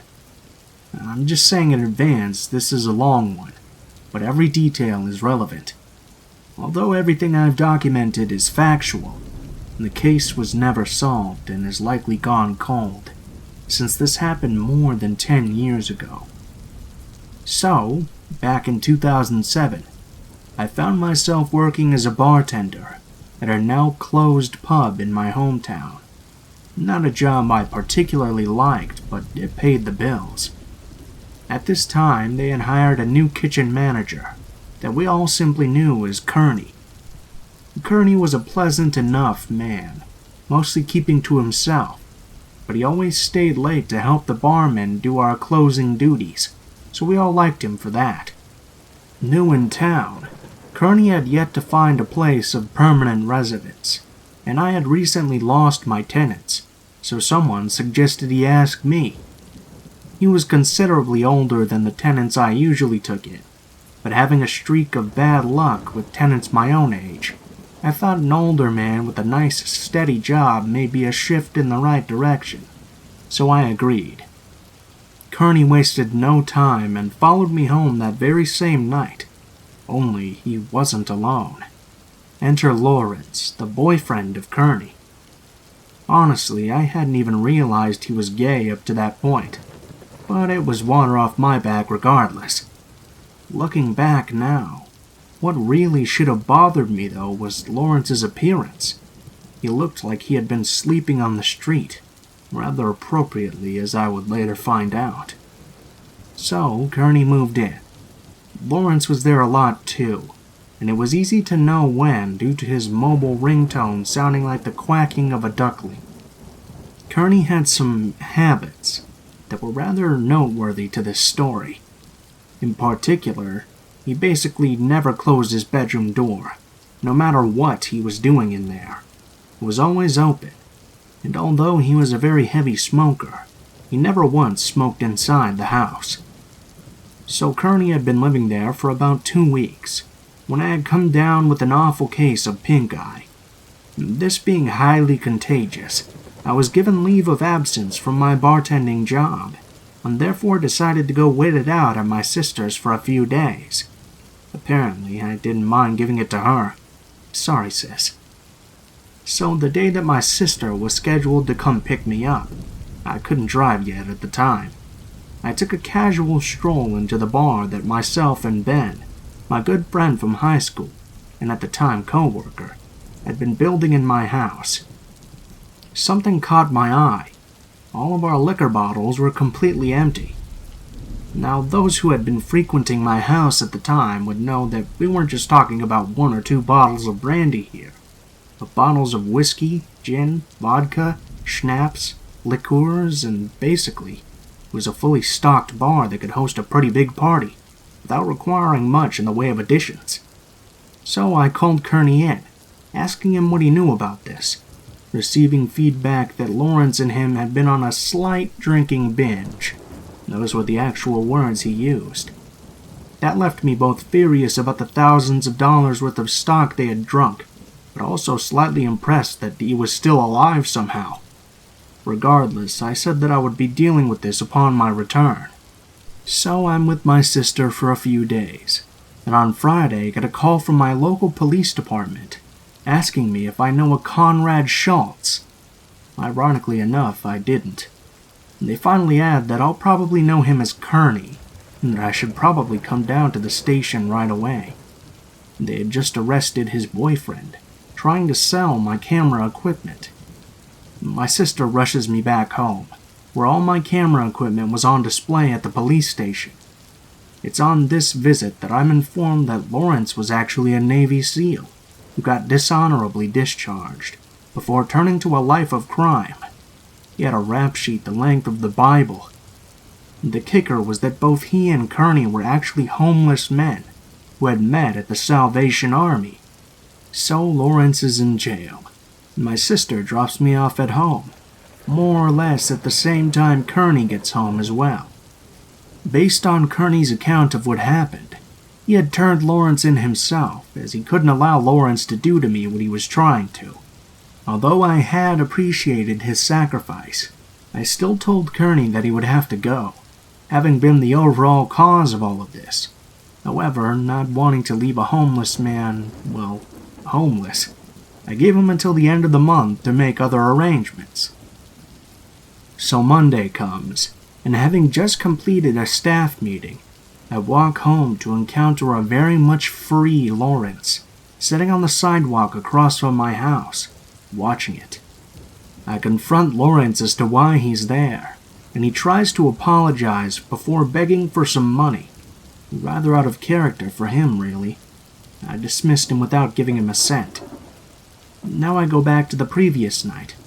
See, I had mentioned the staff meeting for a reason, as it was at that meeting where we had all gotten a rather sizable list of liquor bottles that had gone missing from the storeroom, leaving us all suspecting each other.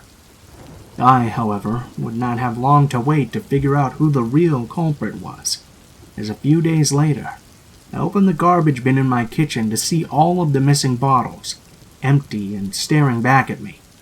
I decided to sit on this information for the time being, although I did photograph it just in case if I'd need it for evidence later.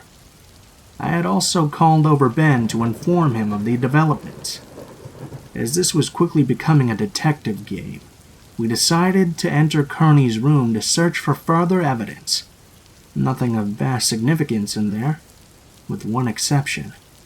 2 single photographs of Lawrence, before he had turned into the homeless version of Lex Luthor or Charles Xavier. Actually, there were several of Lawrence's things in there, but as Lawrence had spent a lot of time there before the incident, I accepted this as normal. I should also add that I had mentioned Lawrence's release to Kearney, and I told him that if I even suspected they were still seeing each other, I would throw him out of the house myself. Only a few days would pass before this came into play. On this particular night, I had been bartending again, and Kearney had constantly been stopping by the bar to help himself to draft glasses half full of wine and half full of Coke, which he would go drink outside the restaurant. We confronted him about this, but as he correctly pointed out, he was still a manager and we had no right to tell him what he could or could not do. On his 4th trip, however, I had grown suspicious and decided to follow him outside. I encountered Lawrence sitting outside, sharing the concoctions with Kearney. This pissed me off, so the next day I returned to the restaurant with my photographic evidence. I handed it over to the general manager, who was also kind of a friend of mine. Although I hadn't physically seen it, I had heard the confrontation through the office door when he fired Kearney. Kearney laughed, obviously upset, and apparently had no idea that I had been the one who turned him in. So we had closed early that night, and I was walking home going past the high school. I saw Kearney coming from the opposite direction. He walked past me, literally only saying 2 words, "I'm scared," before disappearing into the darkness.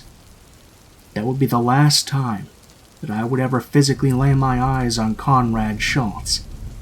So we reached the final week before Kearney's eviction was to take place. Ben had come to stay with me for that duration, as we both wanted to monitor the situation and make sure that nothing else crazy happened. It was in this week that Kearney's behavior suddenly changed. He was constantly smoking in his room, and his door was closed 24/7. In fact, neither Ben nor I had caught so much as a peek of him in that entire week. We hadn't thought much of it at the time. So the day of Kearney's eviction comes around. Ben had gone home for a few hours, and I finally hear Kearney's bedroom door open. Someone walks out of the room, opens the front door, and leaves. I follow him outside, but somehow he had already completely disappeared. What was left, though, was his house keys, indicating that he obviously wasn't planning on coming back. I took a look at the keys, noticing something strange. Although the correct keys were all on the keychain, there were also several that weren't mine. Why would he leave me the wrong keys? I remember myself thinking this as I walked into his room. His room was a shock, not because of the state it was in. The 2 had broken his bed in an act of wild monkey sex, but I had known about that already. But more that he had literally left almost all of his belongings behind, with one exception. You guessed it, the 2 photos of Lawrence.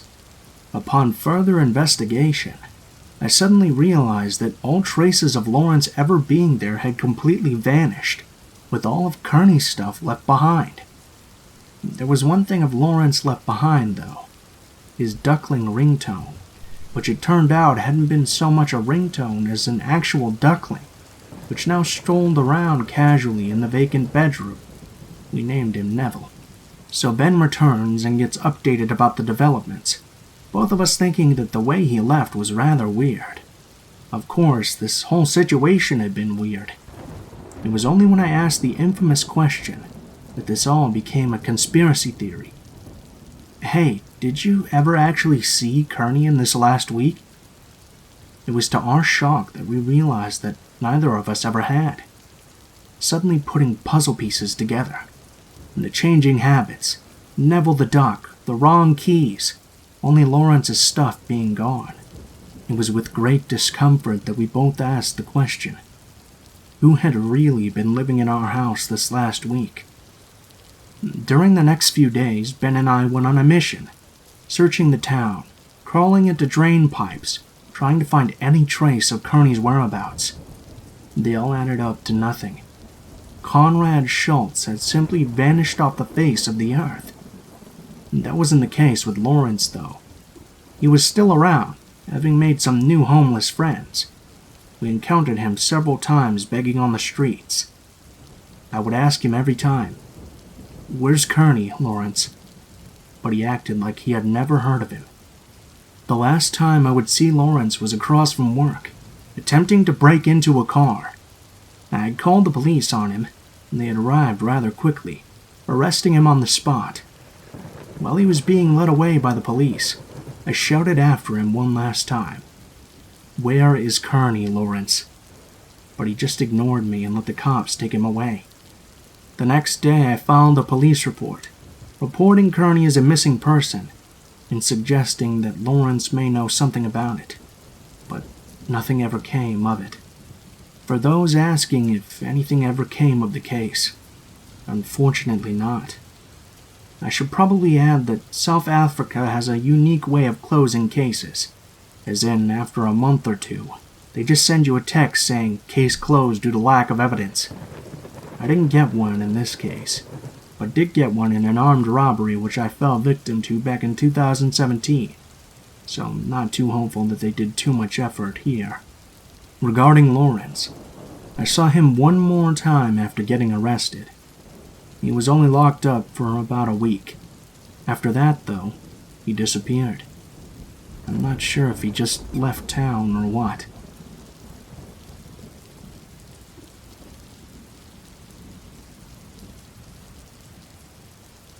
I posted once before about a break-in when I was a teenager. I decided to post again about another creepy experience. My husband and I love to go driving. We prefer road trips, but on the weekends or nights when we have nothing better to do, we go cruising and just drive around a bit. We prefer smooth and not busy roads. On this particular night, we were a bit bored and decided to go cruising. We went up north to a small town, about half an hour from the city where the roads are curvy and smooth. This town is close to the mountains, and if you follow this particular main street all the way up north, it starts driving up to a mountain. It's about 9 p.m., and there are very few cars in the roads already, since it's a little cute town. But we keep going north away from the houses and stores, and eventually to where the roads start curving uphill. We drive for about 15 minutes more, and it's pitch black, when we see some blinking lights. As we get closer, we see that a truck is on the side of the road facing us. I'm getting the chills thinking about being all the way out here in the middle of nowhere and a stranded truck on the side of the road. As he slowly approaches closer, I tell my husband it's probably for the best to turn back. I had a bad feeling, but at this point we were pretty much next to the truck. As he pulls up next to it, a young blonde man, maybe in his late 20s, comes around and gets next to our window. I got such a bad vibe by this man, I told my husband not to put the window down. I think he also got a weird feeling, so we listened right away. He kind of just loudly asked through the window what's wrong. And the guy says something's wrong with his truck and that he might need a hand. His phone is dead. My husband asks what happened, but the man insists on showing him and says to come take a look. He says it very friendly and even calls him bro and says he's so glad we pulled up. My husband says, "You know what, I won't be of much help. I know nothing about cars, but let me call someone." He knows a lot about cars. This guy is insisting and starts getting visibly upset. I'm looking back at the truck, and I think I catch movement inside. I tell my husband I think we should go right now. He probably saw the look of fear on my face because he put the car in reverse. But as he did that, the man is now behind our car, acting stressed out, rubbing his face and pacing. My husband decides to go forward then. We drive up for maybe 2 minutes, trying to find a place to turn around since the road is so narrow. The road turns to dirt road, and there's a little more space on the side, so we was finally able to turn the car around. I was dreading going back that way now, and our phones had no signal at all. In my mind, I know that this could all be really someone with car problems. Maybe a friend is just in the truck too. He never said he was alone. I just can't help the bad feeling in my gut. We soon reached the area where the truck had been, but now there's no truck at all. We drive down maybe another 5 minutes, but no trace of the truck, and we're sure we'd passed the place where it had been. Like I said, we didn't drive up too far to begin with. I'm both relieved and terrified that the truck was no longer there. If it had really broken down and they couldn't fix it, how did they get it to work again in such a short time? Calming myself down, I'm telling my husband, hey, maybe they really did get it to work. Maybe it just turned on all of a sudden and they were able to drive off. A bit suspicious, but not impossible. As we keep driving through and the roads are straightening out, we notice far off the truck with all of its lights off, parked to the side again. We notice movement coming from the bed of the truck. I say out loud, why did they turn off all the lights? I think they thought we were still too far away to see them, but we see two figures get on the other side of the truck and crouch down, as if hiding. We get closer, and my husband floors it. As we drive past, two men get up, one of them the man we had spoken to, and someone else, both with a very surprised look on their faces. One of them runs behind us for a bit, and we see them get tinier in the back. I kept looking back, terrified, but it was dark back there now. All of a sudden, I see the headlights of the truck turn on and start driving our direction very fast. My husband kept going as fast as possible, and eventually we lost the headlights. I keep looking back the rest of the way, so scared that they're somehow still following us. Maybe they had turned off their lights again and I couldn't see them. After driving for a very long time back to the city, we convince ourselves that we lost them. We do call the non-emergency line and give a description of what we saw. No, we didn't get the plates of the truck. It was all so fast, and in all the fear I didn't think to get them. We just gave a description of the guy we saw, the type of truck it was, but there was really nothing that could be done. I realize all this could be rationalized, but in the moment we were filled with terror, being out there in the middle of nowhere. They could have been armed. They could have put their truck sideways and left us with nowhere to go. They could have put something out on the road to rip up our tires. Even though it could all have some explanation, there's still so many questions. Why couldn't he tell us what was wrong? How did the truck work again so fast? Why did they hide? It's been about a year now, and this is just a creepy experience now. We still go cruising, but usually we just stick to a little more civilized areas, at least for the nighttime cruises.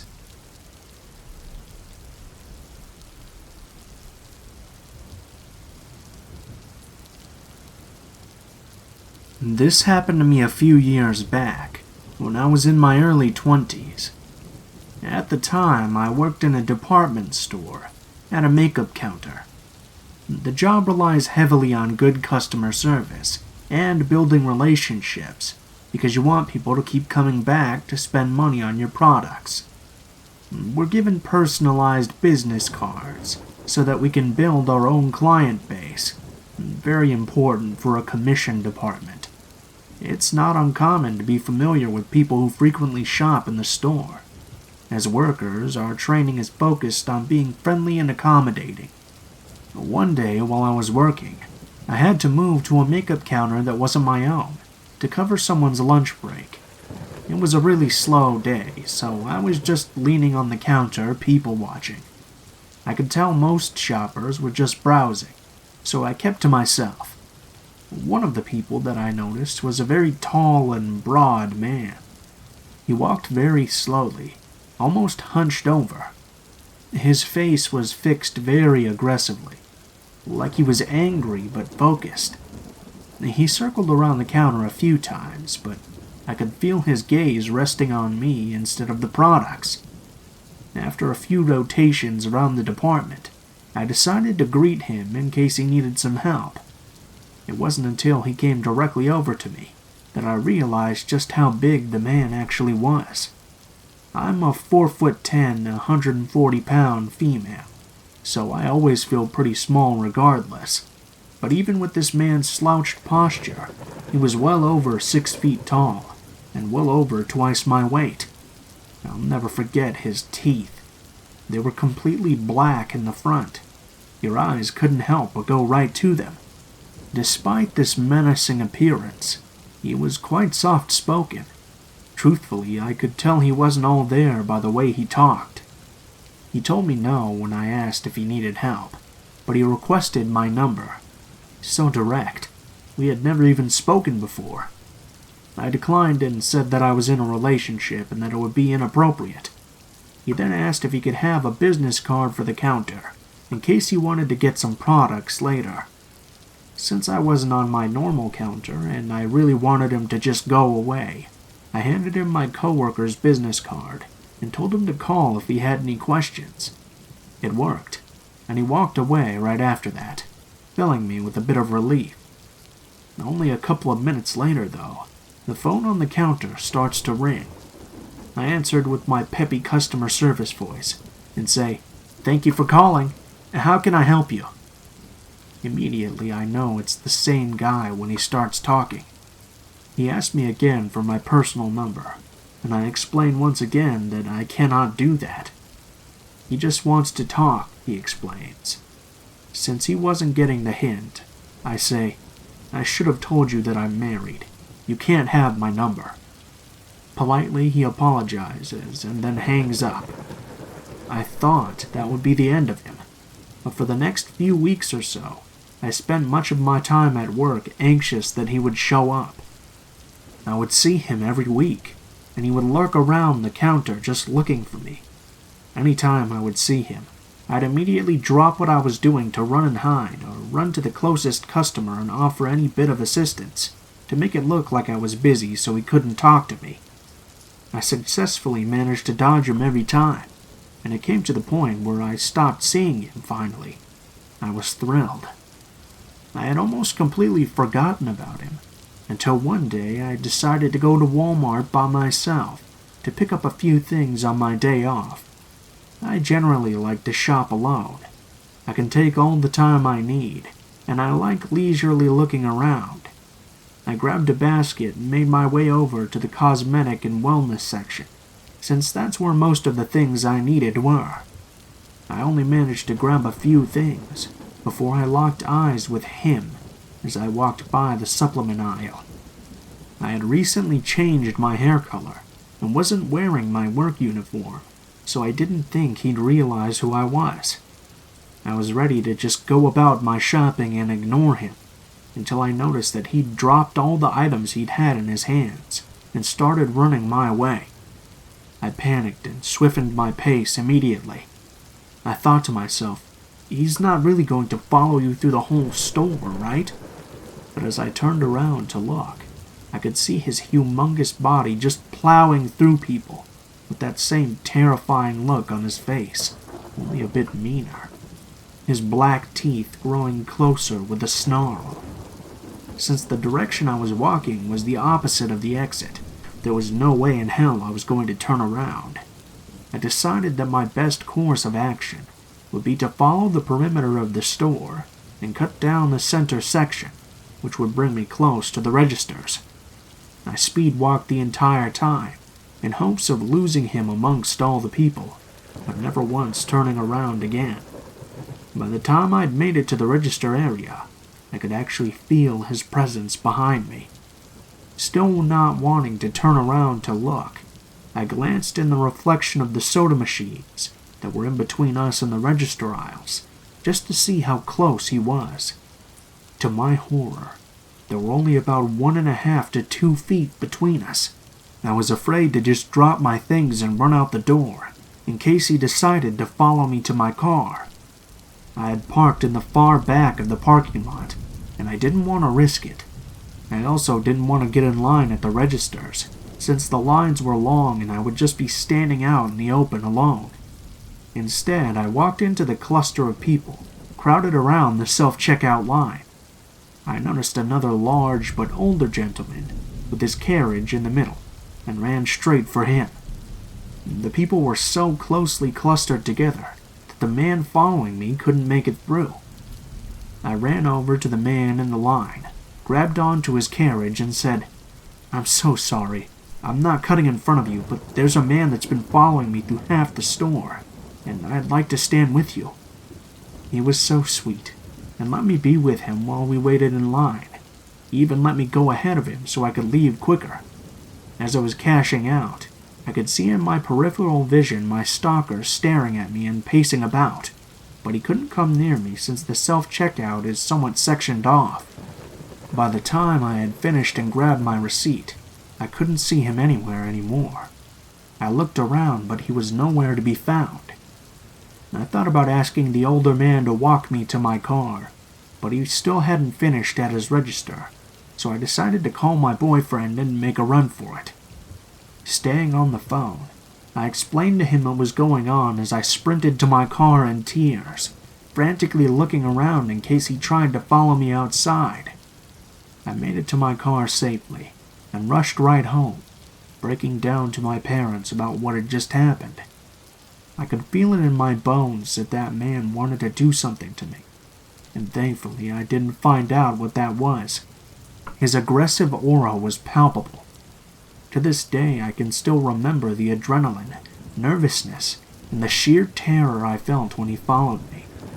I've never felt so vulnerable and helpless, even with all of those people around. I quit that job roughly 2 years later. I had only seen him one other time there since the incident, but I live in constant fear that we'll cross paths again someday. I'm afraid to shop alone, something that I wouldn't give a second thought to years before.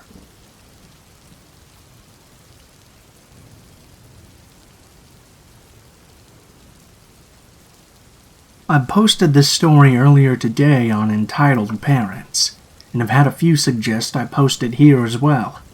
I hope you enjoy. So I have a friend who's just recently been getting into these entitled parents stories. We eventually started talking about them, and would laugh at the sheer stupidity of Darwin's failed experiments, until last week. She began to be more and more quiet, and when I finally pressed her, she revealed that she's been coming across some of the stories of attempted kidnapping, and they reminded her of a night many years ago. She never made a Reddit account, so she asked me if I could post her story. After telling me what happened, we're both still not sure if this fits or not, but it's a story that if someone would ever find themselves in a similar situation, they might get some ideas to protect themselves, maybe.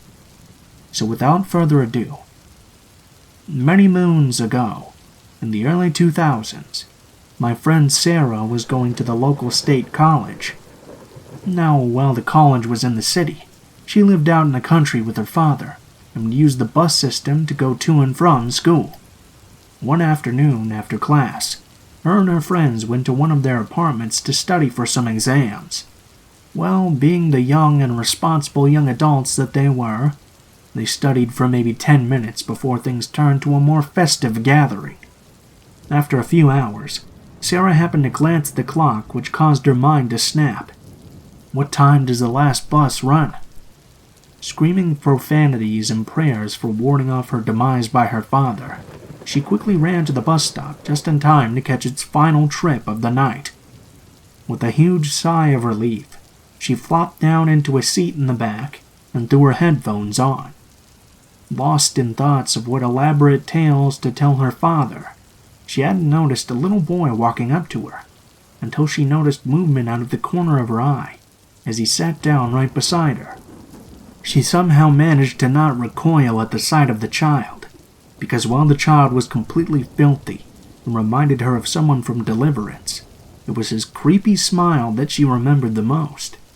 He just sat there smiling at her, until she slowly slid her headphones down, and the following interaction began.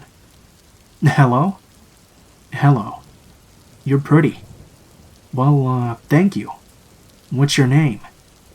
Now, Sarah had this policy of never giving any personal info to strangers, but kids were pretty harmless in her opinion. Every alarm was going off in her head, though. "Katie. That's a nice name. And then the kid just sat there, smiling at her.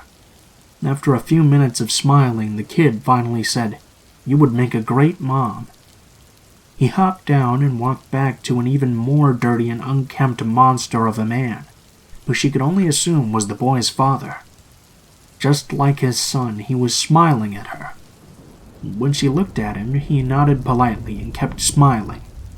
She put her headphones back on and dug out a book to pretend to study, but she kept looking back and noticed both of them smiling and staring right at her.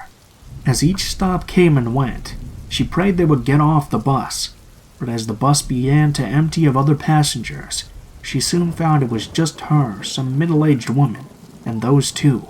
The bus was beginning to slow for its next stop in a small town that had a series of restaurants. She couldn't take them anymore, and decided that it was safer for her to go to the McDonald's and wait for her father than to sit on that bus any longer. She gathered her things and prepared to disembark.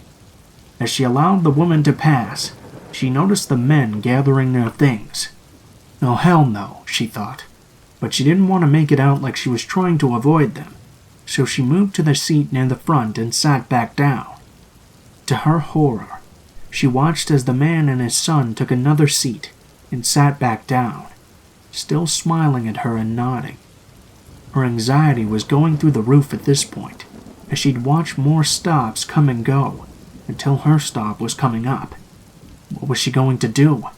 Her mind raced.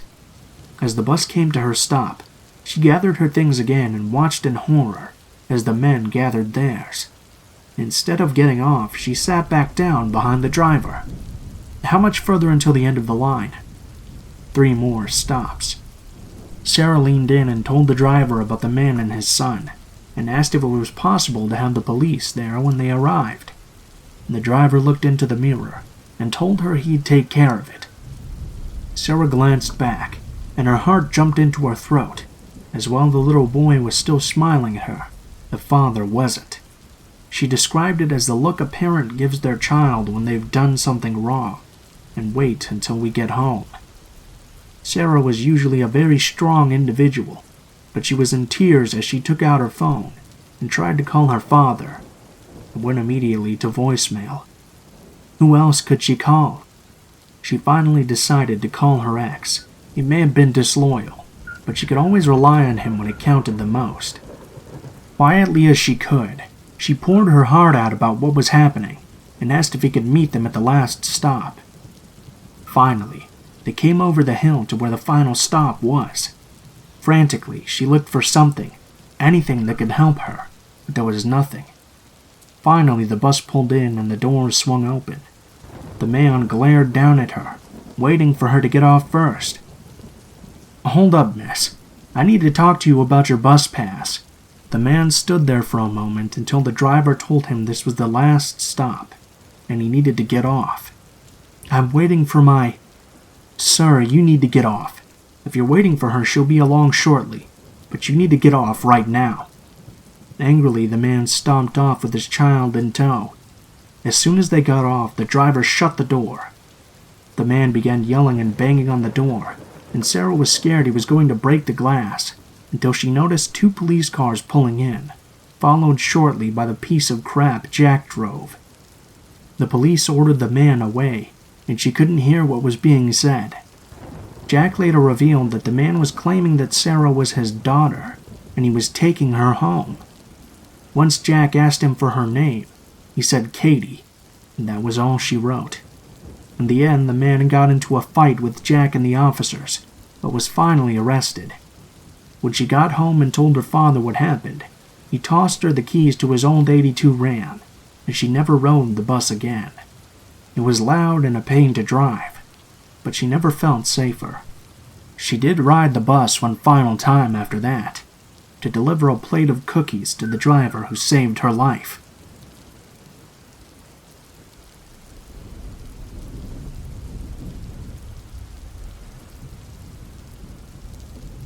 A bit of a preface here. Now, I was around 10 to 11 years old when this happened. Old enough to stay home alone, but not old enough to recognize some red flags. I attended camp over the summer, The typical 8 to 3 routine. My house sits close to the end of my street, which forms a U, but for some reason the bus driver would never just drop me off at my house. I would always get dropped off at the end of my street, where I would toddle myself along back home. Both my parents worked late hours, sometimes not getting home until 8 p.m., and it would be very expensive to hire a babysitter for 4 to 5 hours a day, 5 days a week.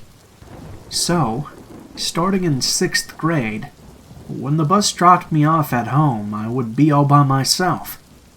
I'd do the usual middle school routine, play games online and watch TV.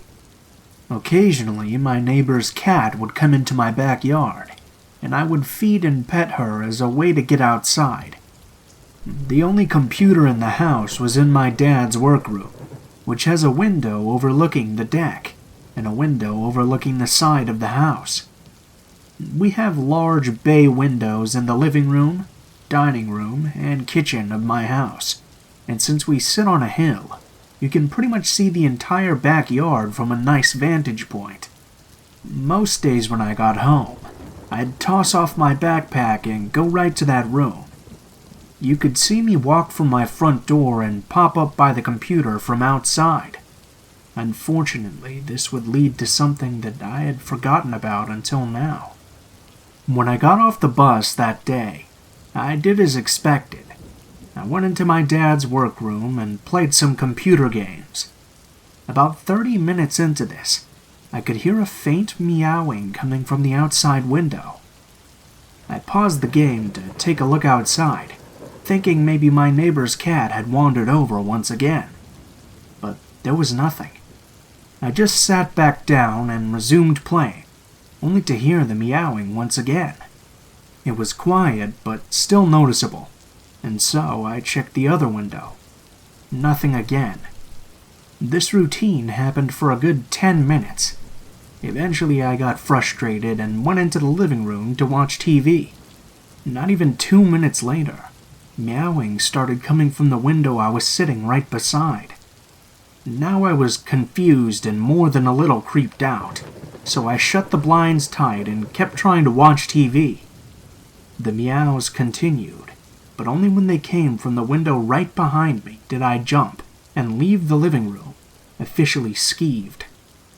I went into my bathroom where the blinds were down, but still cracked a little for some sunlight. I tried to read a book, only to hear a meow come from outside my bedroom window.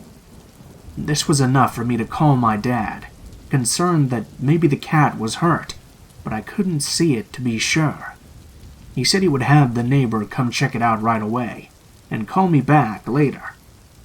10 minutes go by, and I get a call from my dad saying that he was coming home from work. Nothing urgent in his voice, just that his job had gotten canceled for the day and he would come home early. I thought nothing of it. When he got home, I realized that the cat noises had stopped. Fast forward to the present, and I asked my dad about that strange incident, thinking it was funny because the cat had followed me around. What he told me next made my blood run cold. After I'd called him, my neighbor did indeed come to check on the house. What he found were large footprints, leading in circles all around the house, clustered close to the walls so that even if I looked outside, I wouldn't be able to see anything. Someone had been stalking me through my house, seeing where I was through the large windows, and making cat noises to try and get me to come outside. They must have known I was home alone, since it was easy to see me walk by myself down the street and let myself in. My neighbor immediately called my dad and searched the whole property, but he found no one. The police weren't called since there was nothing but footprints that led off into the woods and got lost, and I never saw anyone.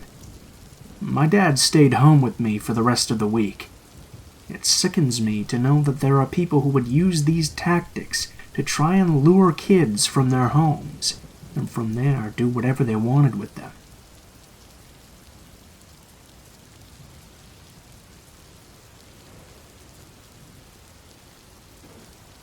So this was something that happened in my freshman year of college. Being new to a campus that I didn't have many friends on, I began seeking out some cool people to hang out with, as I had long breaks between my classes.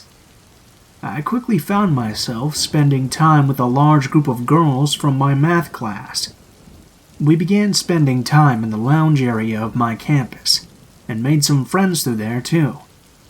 To give an idea, it was a relatively smaller campus with only a few buildings, and the lounge area was quite a small room with some pool tables and seats.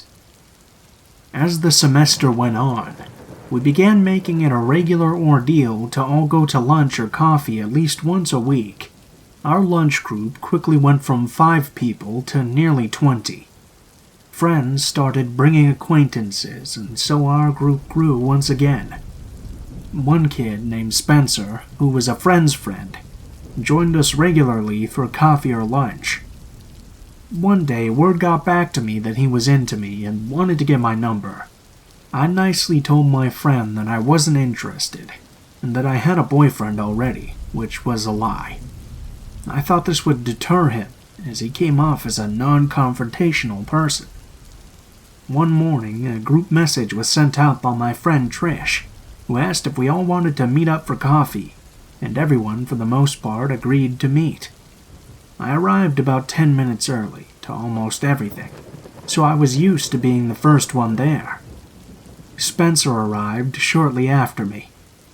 He sat down next to me, and I exchanged a friendly "good morning" and a smile.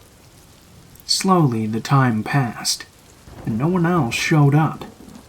We sat there awkwardly for about 15 minutes, when finally he spoke up and said, "This is a surprise date. I planned it." I think it's important to mention I'm pretty hot-headed, and I definitely don't like being lied to. I got up from the chair, gathered my things, and left without a word. The next couple of weeks went by without a word from Spencer. I thought maybe that he had gotten the hint that I wasn't interested. Soon, though, he began to show up at the same time that I worked out at the school gym. I didn't think much of it at first because our schedules were pretty similar, so, like myself, I assumed that this was just the only time he had to work out. Soon it went from being there at the same time to him following me around the gym. Whatever machine I was using, he would conveniently be at the one right next to me, lifting some light weights and staring.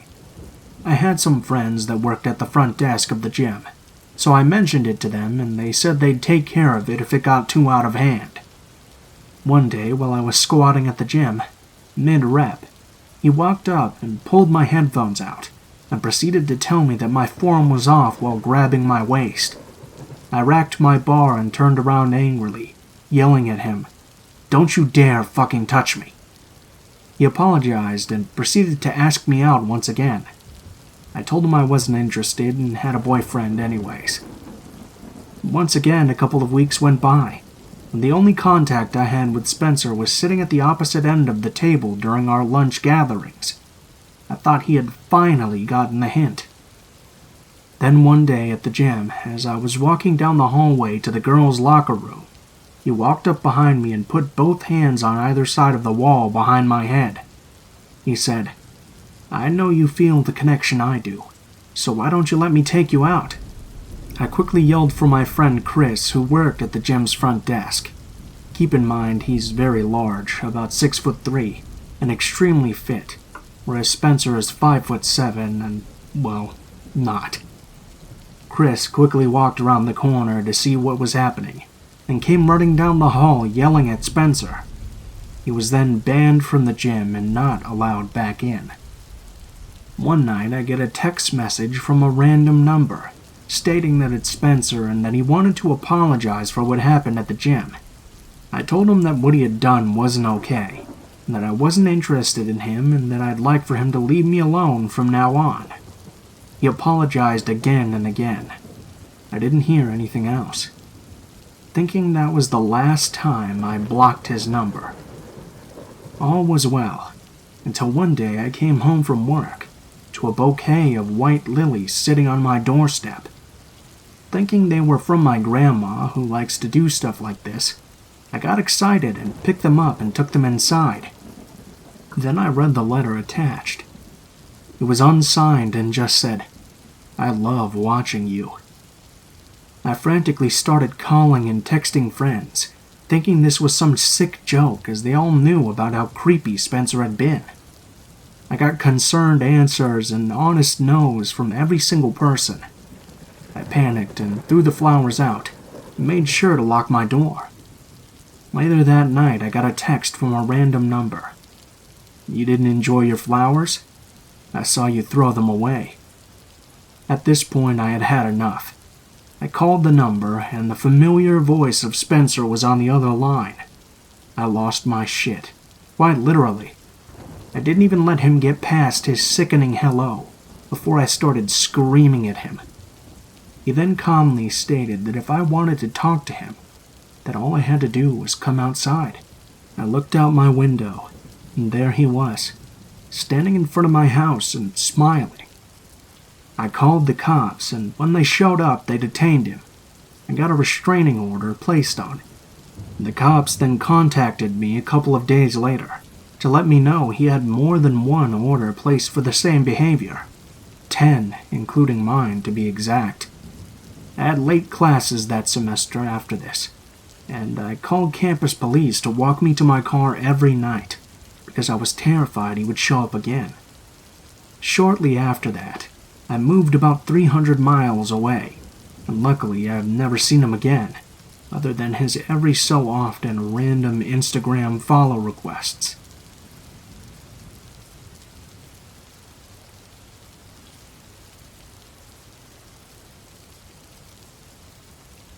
"15 years ago, I had the misfortune of meeting Dave. I was new to riding the bus to school, and when my first day came, I hopped on and took a seat towards the front. I didn't happen to know anyone on the route, and sat by myself with my headphones in, rocking some now classic Good Charlotte. Back then, I didn't get much attention from the opposite sex, but I could feel eyes burning into the back of my head. I turned a couple of times to look behind me, and that's when I saw Dave. He had light eyes, brown curly hair, and quickly looked away every time I caught him staring. This went on for about a week before he finally said something to me. He told me that I had nice hair and that he liked band t-shirts. Then he asked right off the bat if I would be his girlfriend. I said absolutely not. I didn't even know him, and his creepy staring had started to make me feel uncomfortable. He pushed past my quick no, and told me there was a newly instituted hug toll that needed to be paid before getting on and off the bus. I stared at him as he blocked the center aisle, and gave him a half-hearted one-armed hug. I know. Why would you hug the guy when you felt like he was a creep? Well, I had pointed him out to a few people in school, and everyone I talked to said that he was the nicest person they had ever met, and just a bit of an odd duck. Back then, I was worried about hurting anyone's feelings, or being seen as rude, so I went with it. I have a brother who's on the spectrum. Maybe he was too. Next thing I know, David joined my photography classes, my after-school programs. I saw him around every corner, and in every hallway of the school. He started popping up from behind things to try and hug and tickle me. Meanwhile, everyone just kept going on with the chorus of, "He's super sweet and just an odd duck." What bullshit. When I found out he was telling people I was his girlfriend, I knew I needed to put my foot down. It was around this time I became unwilling to pay the hug toll and feed his delusions. And that's when things really started to take a turn. Suddenly, anonymous notes were popping up in my locker. Most of the notes said always and nothing else. Some had longer declarations of love, but the always ones got me the most. The simplicity of the message gave me chills. Always. I knew it had to be Dave. My suspicions were confirmed when pictures of me began showing up, along with the notes. The pictures were all taken from a slight distance away, clearly without my knowledge.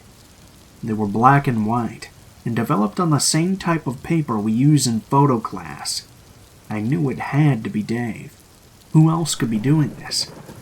I finally got scared, one Sunday afternoon, as I was watching TV in my bed. I heard Dave's voice next to my bedroom window. He said he watched me walk home one day to see where I lived and wanted to stop by for a visit. He said he knew I wouldn't let him in, so I figured he'd just stop by my window to talk. How he knew which window was mine was a thought that chilled me even more. The way this was escalating, I knew I needed to get an adult involved. My mom thought I was just exaggerating. He was just young and infatuated, and hormonal according to her.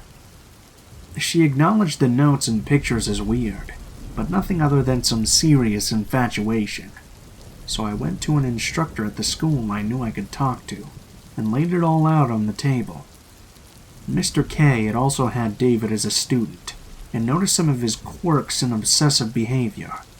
He didn't doubt my story for a moment. He spoke to Dave's guidance counselor, and they both sat down with Dave and, I assume, told him he was making me uncomfortable and to stop. This pissed Dave right off. He stormed up to me in the lobby of the school with a glass rose in his hand and threw it at the wall behind me. It shattered and he screamed in my face about how I had broken his heart, just like the rose. A few teachers nearby broke up the situation. A few days later he dropped out of school, and I went 8 years without ever seeing Dave. 8 years later, I was craving some mac and cheese, as one does occasionally, and hit up a popular spot in town to grab some to go. I looked behind the counter, and there's Dave. I had no idea he was working there, and debated leaving for a moment. I decided to stay in line to get my food. High school was almost a decade ago. I hadn't heard from him since that day in the lobby. Surely this guy could not still have his obsession with me. It was a huge relief when another register opened, and a young woman came to take my order. I wondered if maybe he was even mortified and didn't want to interact with me, so he had her open up a new one. Wrong again. He seemed to take my visit to his work as a sign that I was finally ready to love him. At least that's what I've been told since. I got a friend request from him that night, and immediately deleted it. A few nights later, I'm getting home and walking across the street, when I see that someone is standing on the side of my house, opposite the door in the shadows. I haul ass into the house, lock everything and watch.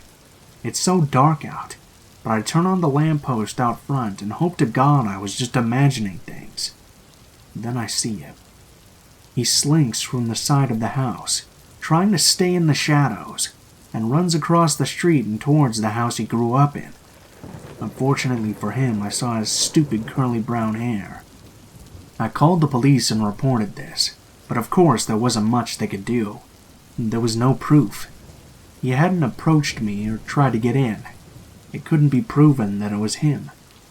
They did agree to keep someone on lookout in the area, and I saw police patrolling more than usual the following nights. Eventually the police patrol died down, and that's when the late-night knocking began. I could hear it softly on the windows, and occasionally on the back door, but I never dared to answer or get close enough to look. It wasn't every night, only 2 or 3 nights a week. The police never seemed close enough in the area when it happened to catch him. A couple of weeks after the knocking began, I received an envelope wedged into my screen door. It was full of the creepy candid pictures from high school, and another note that said always. I had had enough, and didn't know what to do. I went out to my car to drive everything down to the police. I don't care if I couldn't prove it was him. I just wanted to have some official record of what was happening to me. That's when I saw the word always carved into my back bumper. I lost it, breaking down in heavy sobs as I drove to the police station. Again, all I could do was take a report, but I decided on another course of action. In my rage, I took a picture of the police station sign and of the report being filed. I sent them to Dave over Facebook Messenger, and I told him to leave me the fuck alone. That the police were involved, and he didn't want to ruin his life this way. He simply responded, "You're right," and disappeared. I've since heard he stalked a widow shortly after her husband had died, pounding at her windows and doors trying to break in, until she screamed out of a top window that she was calling the police. I can only begin to imagine how she felt, trying to grieve her husband and deal with Dave's obsessive ways. You may find yourself wondering if the mac and cheese was worth it. The answer is no. It was not warm enough. It came with a side of stalker.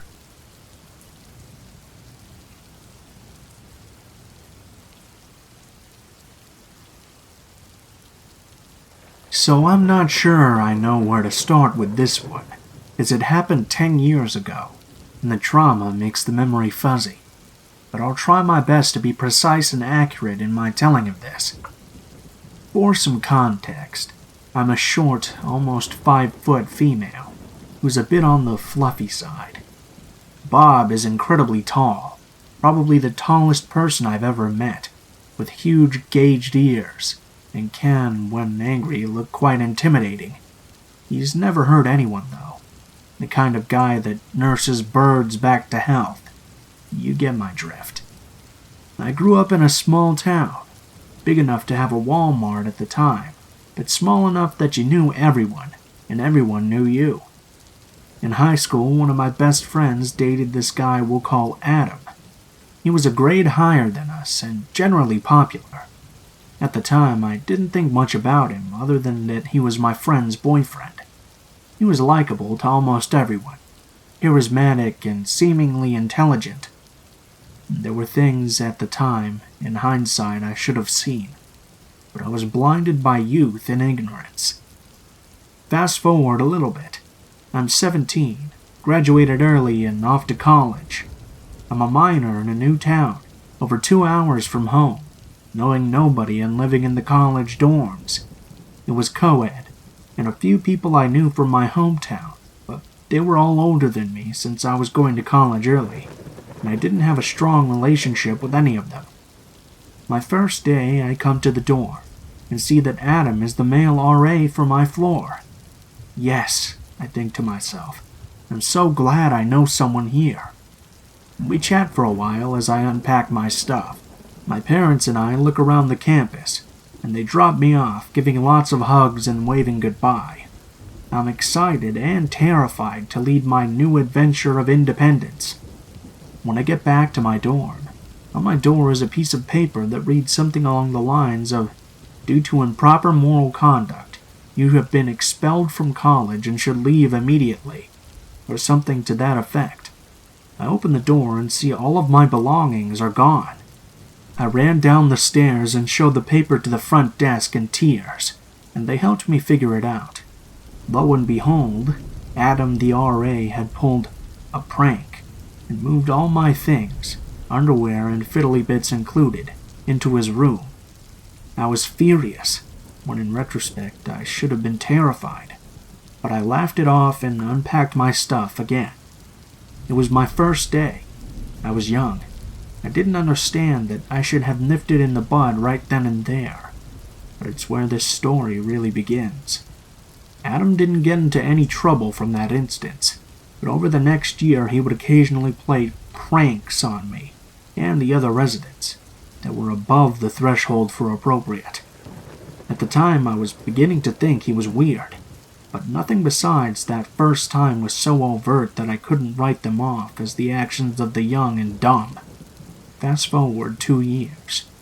My boyfriend at the time, future husband, who we'll call Bob, and I had been living off campus in these super crowded apartments. There was at one time 7 people in a 3-bedroom apartment. We decided when our lease was up we would move into a larger place and sublet. We found a nice apartment across town that had 4 bedrooms, 2 upstairs and 2 downstairs. There were 2 bathrooms, one upstairs and one downstairs, that were in the middle between the 2 bedrooms. Each bathroom had a door leading to each bedroom, and the downstairs bathroom had a 3rd door leading into the living area.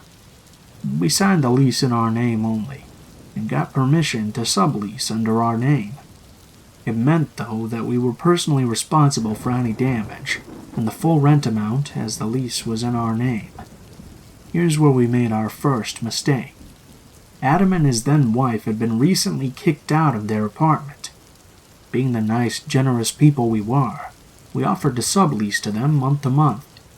They both had steady jobs and Pell Grants, so I knew they could afford the rent, and Adam was in ROTC. He seemed to be on the straight and narrow. We also put out feelers to other friends and found another hometown guy to rent one of the other rooms, but he couldn't move in for another 90 days, which at the time was fine. As we were moving into the new place, Adam and his wife offered to help. We discovered that a lot of our stuff has gone missing or broken. We're pissed, but there's nothing to be done about it. We didn't know for sure who did it. The second all our stuff is over to the new place, I've discovered Adam and his wife had filled the entire house with their stuff. Sofas, kitchen utensils. Fine. I don't mind sharing space, I think, and let it go. I worked during the day and went to school and slept during the night. Adam and his wife went to school early in the morning, slept during the day, and worked overnight shifts as security guards. I started noticing some very expensive electronics coming through the house. I rarely saw Adam and his wife, but on occasion I would ask, "Hey, how much was that brand new projector?" And Adam's response was, "Covered by the worksite's insurance." It made me uncomfortable, but again, he was a prankster, so maybe he was just kidding. His family was very wealthy. Maybe they were just presents, right? About a month passes, and things are starting to get a bit weird. Each room had a separate deadbolt to it, so you could keep your room locked with the key only you had. I asked Adam and his wife not to get into my room, thinking back to the dorm days. I came home a number of times during the day to find things moved around. I thought it was my imagination at first, or Bob, but he vehemently denied moving anything. I started to test a theory by telling Bob I was going to place X on the nightstand, Y on the dresser, and Z on the windowsill, and not to touch them.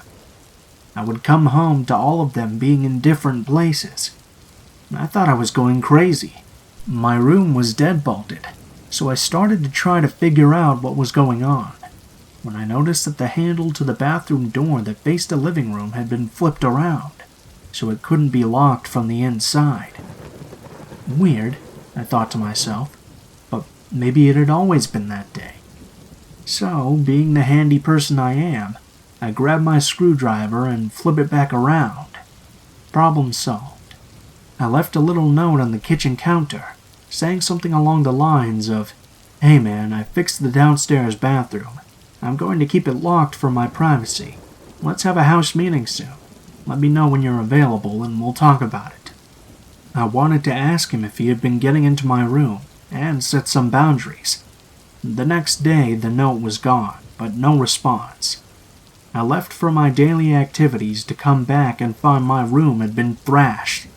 My small rodent pet had been taken outside, onto the patio in its cage with the door open. I'm livid. I checked my door, still deadbolted. I checked the bathroom door. It's still locked. But I find Adam had removed the door to the bathroom going into the empty downstairs bedroom, allowing him access to my room via the spare. What the hell?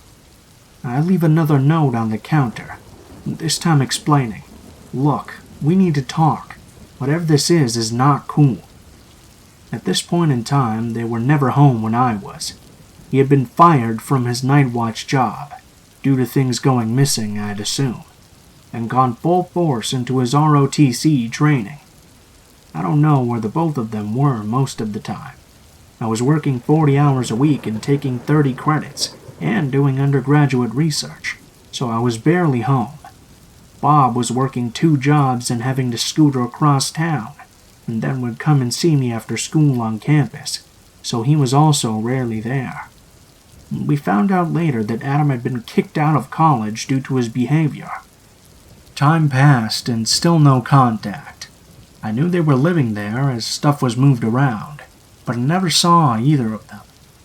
I stayed in my room for much of that period of time, as I thought maybe I was going crazy. My brain kept telling me that I was being unreasonable. Maybe there was a reason. Then one day Bob and I come home, and the door to my bathroom that faces the living room was gone. Just gone. This meant that to pee you had to do it in the open, with the whole kitchen and living room being able to see you, and all of the stuff in my room was trashed. My pets were outside again. My boyfriend's scooter was outside. Clothes were strewn about and stuff was missing. That was the last straw. I leave a note explaining, "This isn't cool," and put the door back on. I had received a note the next day saying they removed the door because it's unfair we have to walk upstairs to use the bathroom if we're in the living room, and you kept locking the door. But the door was not replaced. I called up the apartment complex and explained what was going on, and asked if we could break the lease in the next month and transfer it to a studio apartment. They agreed and a plan was set. After talking to the apartment for a while, we found out that Adam and his wife had been trespassed from the property prior to moving in, and failed to mention it to us. So again, I left a note on the kitchen counter, in not so nice of a tone this time. "Hey, the lease is in my name. You're here by my grace alone, on a month-to-month sublet. I was trying to be cool, but this is too much. You have 30 days to find a new place to live. I'm ending your sublease due to invading my privacy on multiple occasions and destroying apartment property." At this point in time, I had given my pets a good home, as I feared for their health due to the current situation. I made it a point for Bob and I to be away from the apartment for 2 days, to give everyone time to calm down. I get home and the note is gone, nothing in its place. I go to my room and Bob and I settle in. Tomorrow we start packing the non-essentials, so we can move at the end of the month. At 5:30 a.m., I hear a knock on the door. "Who is it?" "It's Adam." I go and unlock the door thinking he's come to talk to me about the eviction notice, and crack open the door. There, right in my tiny little face, is a gun. I can see straight down the barrel to Adam's calm, expressionless face. I scream and slam the door closed, twisting the deadbolt shut just in time. Bob is awake now, and he's running to the bathroom door and making sure it's locked. Adam starts slamming his body against the door and screaming about how he's going to kill me. This goes on for maybe 15 minutes. I'm amazed that the door held up, to be honest. Suddenly, it goes quiet. Too quiet. I listen to see if I can hear what's going on outside. As soon as I can run across the room and grab my old faithful Nokia phone, I call 911 and explain the situation. The operator states, "There's a patrol car already on its way." That's weird, I think, but Bob and I huddle in the closet and wait. A knock comes at the door a few minutes later. I try to get out, but the sheer force of Adam's rage against my door has bent the deadbolt and made it hard to open, so Adam gets to the front door first. Him and his wife are talking to the officer by the time I get out of my room. They were well dressed and calm looking. I'm in my PJs and sweating, tears running down my face, and Bob was also disheveled. They were explaining to the police how they came to talk to us about an unfair 30-day eviction notice, when we freaked out and began threatening them with violence. I try to butt in and explain my side of the story. A second officer arrives and pulls him outside to talk. I can hear that he goes on to explain that as the honorable ROTC soldier/police officer, and his wife, who miraculously was now somehow pregnant, he was frightened for their lives when I started to threaten violence, and worried about the health of their baby. I realized in that moment so many life lessons. Be the first to call the police. Make sure you know your optics. Learn the signs of a sociopath. And most importantly, don't have roommates. I tried to explain the situation to the officer, told him about the gun, showed him the deadbolt, but again, being young, dumb, and terrified, I didn't have any pictures of the mess they had made in my room, or the door they had removed, or any of the other weird things. I told the officer about how they had been trespassed off the property, how they weren't technically on the lease, how I suspected him of stealing from his work, but it all came out as a sleep-deprived, adrenaline-high ramble. Adam calmly handed a copy of his sublease and eviction notice to the officer, who proceeded to thank Adam for his service. I knew I was done for. The police informed Bob and I that we had to allow Adam and his wife the full 30 days, that we were not to talk to them or interact with them in any way during that 30 days, or Adam could call back and Bob and I would be arrested for continued harassment. For the rest of that month, Bob and I stayed in our room, only beelining for the door to go to work and come back. Every time we tried to leave to go into the kitchen or living room, there would be Adam telling us to get back into our room or he'd call the cops. If we had any money whatsoever, I would have rented a hotel room, but with the fees for breaking the lease plus college money, we were broke. For 30 days, he and his wife held us in proverbial hostage in our rooms. Finally, the night before the last day, I put out a note asking him to leave his keys so I can return them to the office. Guess what? He called the police. This time I make sure to control the optics. I'm dressed in the most innocent way possible, and try to explain how for 30 days I've been prevented from leaving my room, terrified of this man with a gun, and how I didn't want to break what the officer had asked of me last time by leaving the note. I also had a letter now from the apartment complex, stating they were trespassed. The officer took his keys and gave them to me. They finally move out. As I'm doing a final walkthrough, when I find he has overflowed the upstairs bathroom with water and put a hairdryer in the sink. He rigged it to turn on when I opened the door. Joke's on them, though, as there was a GRE switch they plugged into it, and countless sex toys were strewn about the place. Bob and I move into our studio, but for years afterwards we would find ourselves somewhere and notice Adam behind us, following us wherever we went. The gaslighting had been so bad that it took a long time to realize we weren't crazy. I had nightmares of that month of hiding, of him shoving the gun in my face, of being somewhere and him turning up. The sheer sight of him made me nauseous, and vomit on more than one occasion. After college, Bob and I moved back home. We were living our lives, the event far behind us. One day I buy a newspaper to see the front page reads, "Local hometown hero Adam to have parade in his honor," and an account of how he had injured his leg while serving. Yup, there was a parade. I did do some research though, and found out that he had joined up after college, and only served 2 years. Never even made it overseas before he blew up his own leg while messing around, so I guess there is some karma in this world. To this day, in my hometown, he's considered an honored disabled veteran.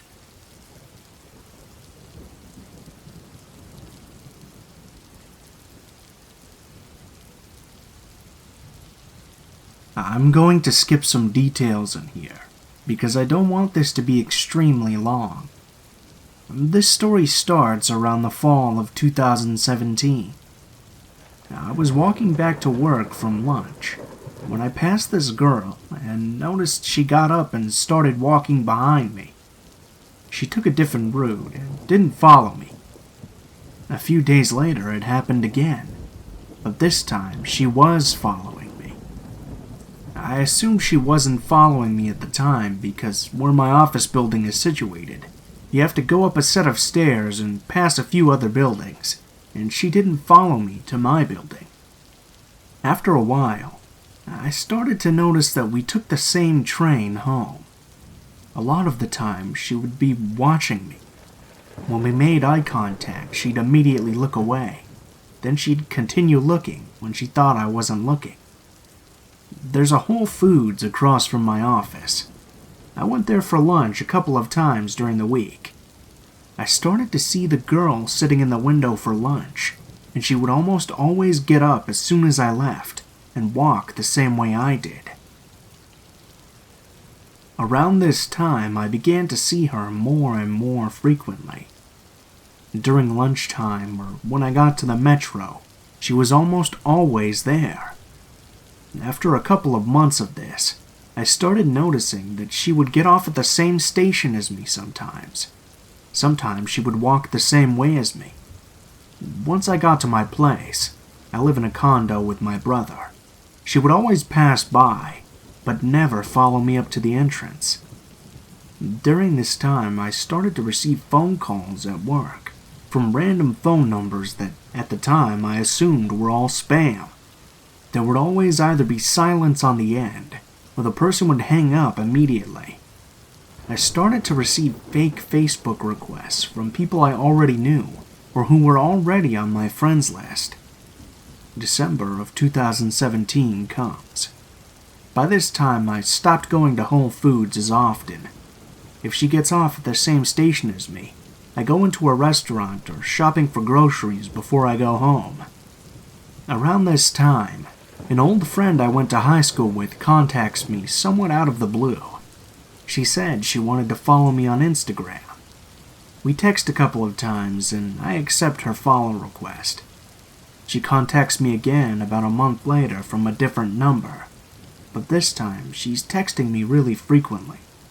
I'm talking about every day or every other day. I'm not one to be mean or show when I'm annoyed too often, but after months of this, when she asks me if she's texting me too frequently, I don't hesitate to tell her that she could lay off a bit. She stops for a week or so, then the texting starts frequently again. This whole ordeal should have sent red flags up for several reasons. During this time, she would ask me so many random questions, like what would you do when you were trying to get to know someone? She would ask for selfies, which I declined because I don't like taking pictures of myself, and I would tell her that there are plenty of pictures of me on Facebook. She would ask what I'm doing on the weekends and the names of all my friends on occasion, which I wouldn't tell her because I thought it was weird that she'd want to know all my friends' names. I only sent her a couple of videos of fun things I'd do, but that's about it. August 2018 rolls around. I'm still seeing the creepy girl everywhere during the week. I get pulled into my boss's office. He says that a few coworkers received fake screenshots from Facebook of me talking badly about them. Now I never post on Facebook, and I would never talk shit about my coworkers on social media. I don't have a grudge with anyone, nor do I know of anyone who has a problem with me. I'm a pretty easygoing guy. I managed to clear things up with everyone involved and still have my job. Of course, my friend is still texting me fairly frequently, and I tell her what happened a couple of days later when I got home from work. I told her I didn't want to get too much into it, but she kept pushing me for details. I finally told her I was going to bed, and she got the message. The more I thought about all the times she texted me, the more uneasy I got. Some things that she said just didn't make sense, especially from the way I remembered her in the past. We had kept in touch over the years, just not as frequently, and we hadn't touched base for a while before I heard from her in December. And a couple of weeks later, I decided to reach out to my friend on Instagram, but the Instagram she last messaged me through wasn't there.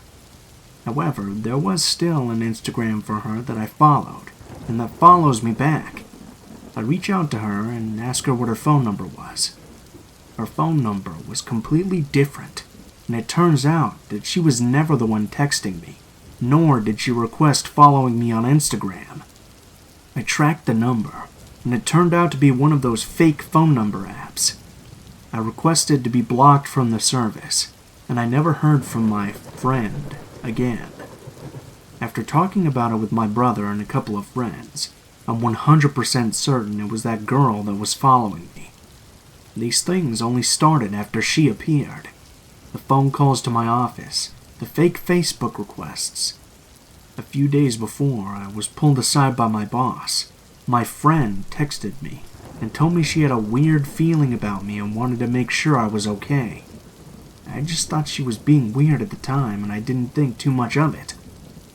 This whole ordeal is pretty scary when I look back on it, because I sent videos of myself and my address at one point.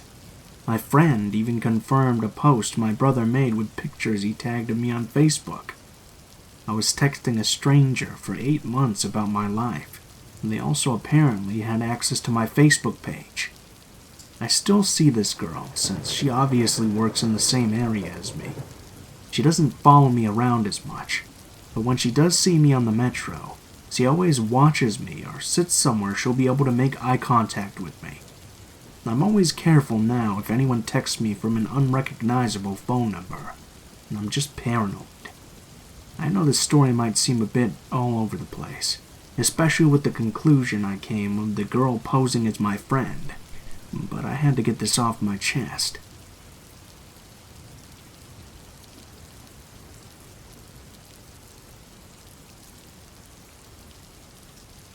This story takes place some time ago. I was around 13 years old at the time. At the time, I was staying with my mom and my older sister at my late great-grandfather's cabin in the middle of the woods. It was a dark night around mid-August, and we had been spending the summer there. Now, this cabin has always had its distinct personality. My great-grandfather had built it himself after he finished fighting the war during World War II. The interior is made up entirely of dark wood. The furniture still has that old pre-war Nordic and Eastern European feel to it, where my family is from. Karelian-style hand-woven carpets line up the floors, and the walls are decorated with old worn-out framed photographs of unknown but serious-looking relatives of my family from the past. The house has always had a somewhat mysterious, a little offsetting, but still calming feel to it. Me and my sister, being curious kids, had just on the previous day looked through some old photo albums belonging to my great-grandparents that we had found in the library, a decision we both regretted. As it turns out, it was customary back in the day to photograph the dead, and as you could guess, the albums dated after the war were filled with photos of dead bodies, sitting and laying next to their relatives. We went through the album, and there were tons of them, from grown-up adults to little dead kids to actual babies in tiny coffins. And what made it worse was almost all of the photos were taken unmistakably right in front of the cabin on the yard. We shivered and wondered if the bodies had been buried there too, but decided that in the moment we'd rather never ask about it. I mention this photo album detail because it's relevant for understanding why I was already feeling somewhat creeped out this night. That evening, me and my sister had decided to sit in the candlelit living room and read horror books together, because why not? We were staying in an old cabin after all, and it felt atmospherically appropriate. My mom, being a night owl and an insomniac, had decided to go for a sauna and a shower in the middle of the night. The cabin's wooden sauna is located in the stone basement of the cabin. Another important detail to note is that this cabin is quite in the middle of nowhere, right in the middle of a forest. There are a handful of neighbors who all live at least a kilometer away. The whole community has lived here for generations, and everybody knows everybody, so as a rule, we never had a habit of locking the front doors when staying there. The only person that ever locked the front door to the cabin was me, and I always did it accidentally by slamming the door too hard so that it automatically locked. It was midnight. My mom was down in the basement, and me and my sister were reading horror stories in the living room. We were in a mostly light mood, despite both of us feeling a bit creeped out.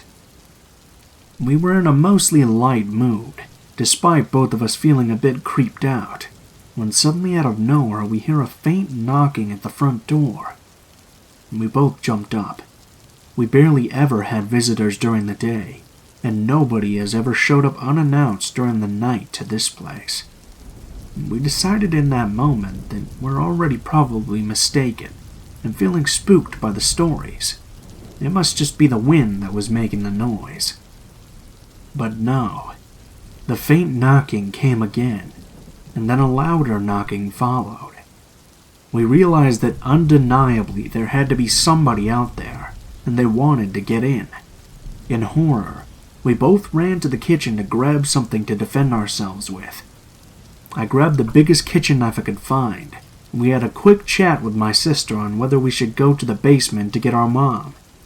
The knocking continues, and this time whoever it was wasn't knocking on the door anymore, but they had moved to the curtain-covered window next to the door to knock on it instead. My adrenaline kicked in, and I was feeling a little braver, so we decided to walk slowly towards the front door, and I took a peek out the window. I moved the curtain slightly to the side to take a look. However, I see nothing but darkness. I close the curtain and turn to my sister, when suddenly somebody tries to pull the door open aggressively. We both flinch, but thankfully, as I was the last person to enter the cabin that evening, the door was locked. At this point in time, it's just us, 2 kids with kitchen knives, and some strange person trying to get into our cabin in the middle of the night.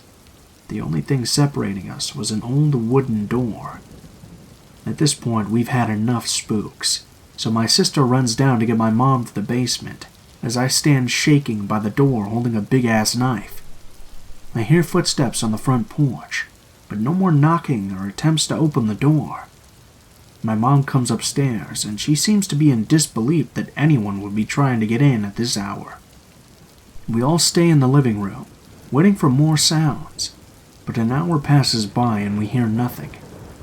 Suddenly, we hear a loud, panicked knocking on the door. We all jump up at the sound, and my mom goes rapidly to the window to open the curtain and check who it is. Suddenly, upon seeing who it is, she mutters, "What the?" and slowly opens the door. We hear her exchange a conversation with a woman whose voice is familiar.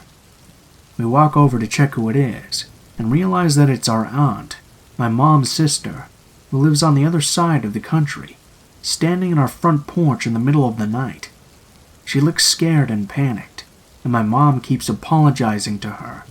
"No, you can't stay here. I'll order you a taxi to somewhere safe," and closes the door. After some time, we see a taxi arrive and watch her leave with it. Our mom double-checks that the door is locked, and comes over to us looking worried. We asked her about what happened, and she told us that her sister had told her that there had been some dispute, and now she was being chased by a handful of dangerous and angry men that wanted to kill her, and were trying to track her down.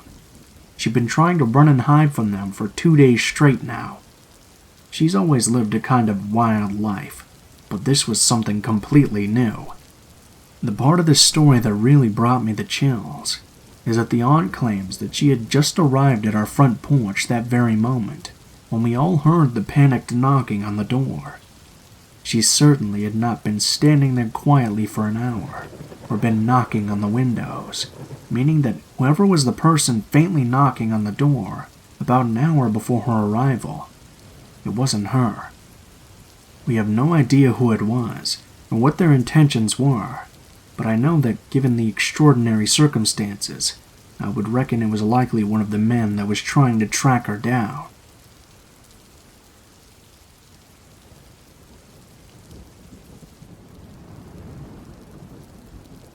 What is up, guys? Blue Spooky here, as always. Thank you guys so much for watching, especially if you made it to the end of this long weekly video. Let me know how you guys are enjoying these weekly compilations. If you enjoyed the content of this video, please be sure to like, share, comment, and subscribe, but only if you feel so inclined. If you do decide that you like my channel enough to subscribe, please be sure to hit that bell button beside the subscribe button so you can be notified of every video I do in the future. Although I post a video every day, so if you don't feel like doing that, you can just come check back in every now and then. If you guys would like to contact me for any reason, or you would like to send in your own story to be read on this channel, please be sure to take a look in the description below. You will find links to my social media, including my Gmail, Facebook, and Twitter accounts. Go ahead and send me a message on any of those, and I will try to read it as soon as possible. If you do decide to send in a story, please be sure to include in the tagline what the name of the story is if it has one, the theme of the story if it has one, and how you would like to be credited in the description of the video the story appears in. If you're curious about the music used in this video, it's probably a Muji or Doblato Studios track. And last but not least, I also have 2 other channels where I do true crime videos and dark documentaries respectively. You can find links to those in the description below if you want to take a look at those and see if those are for you. Overall though guys, I think that's pretty much it for now, so thank you so much for watching, and I will see you guys again tomorrow. Have a great day.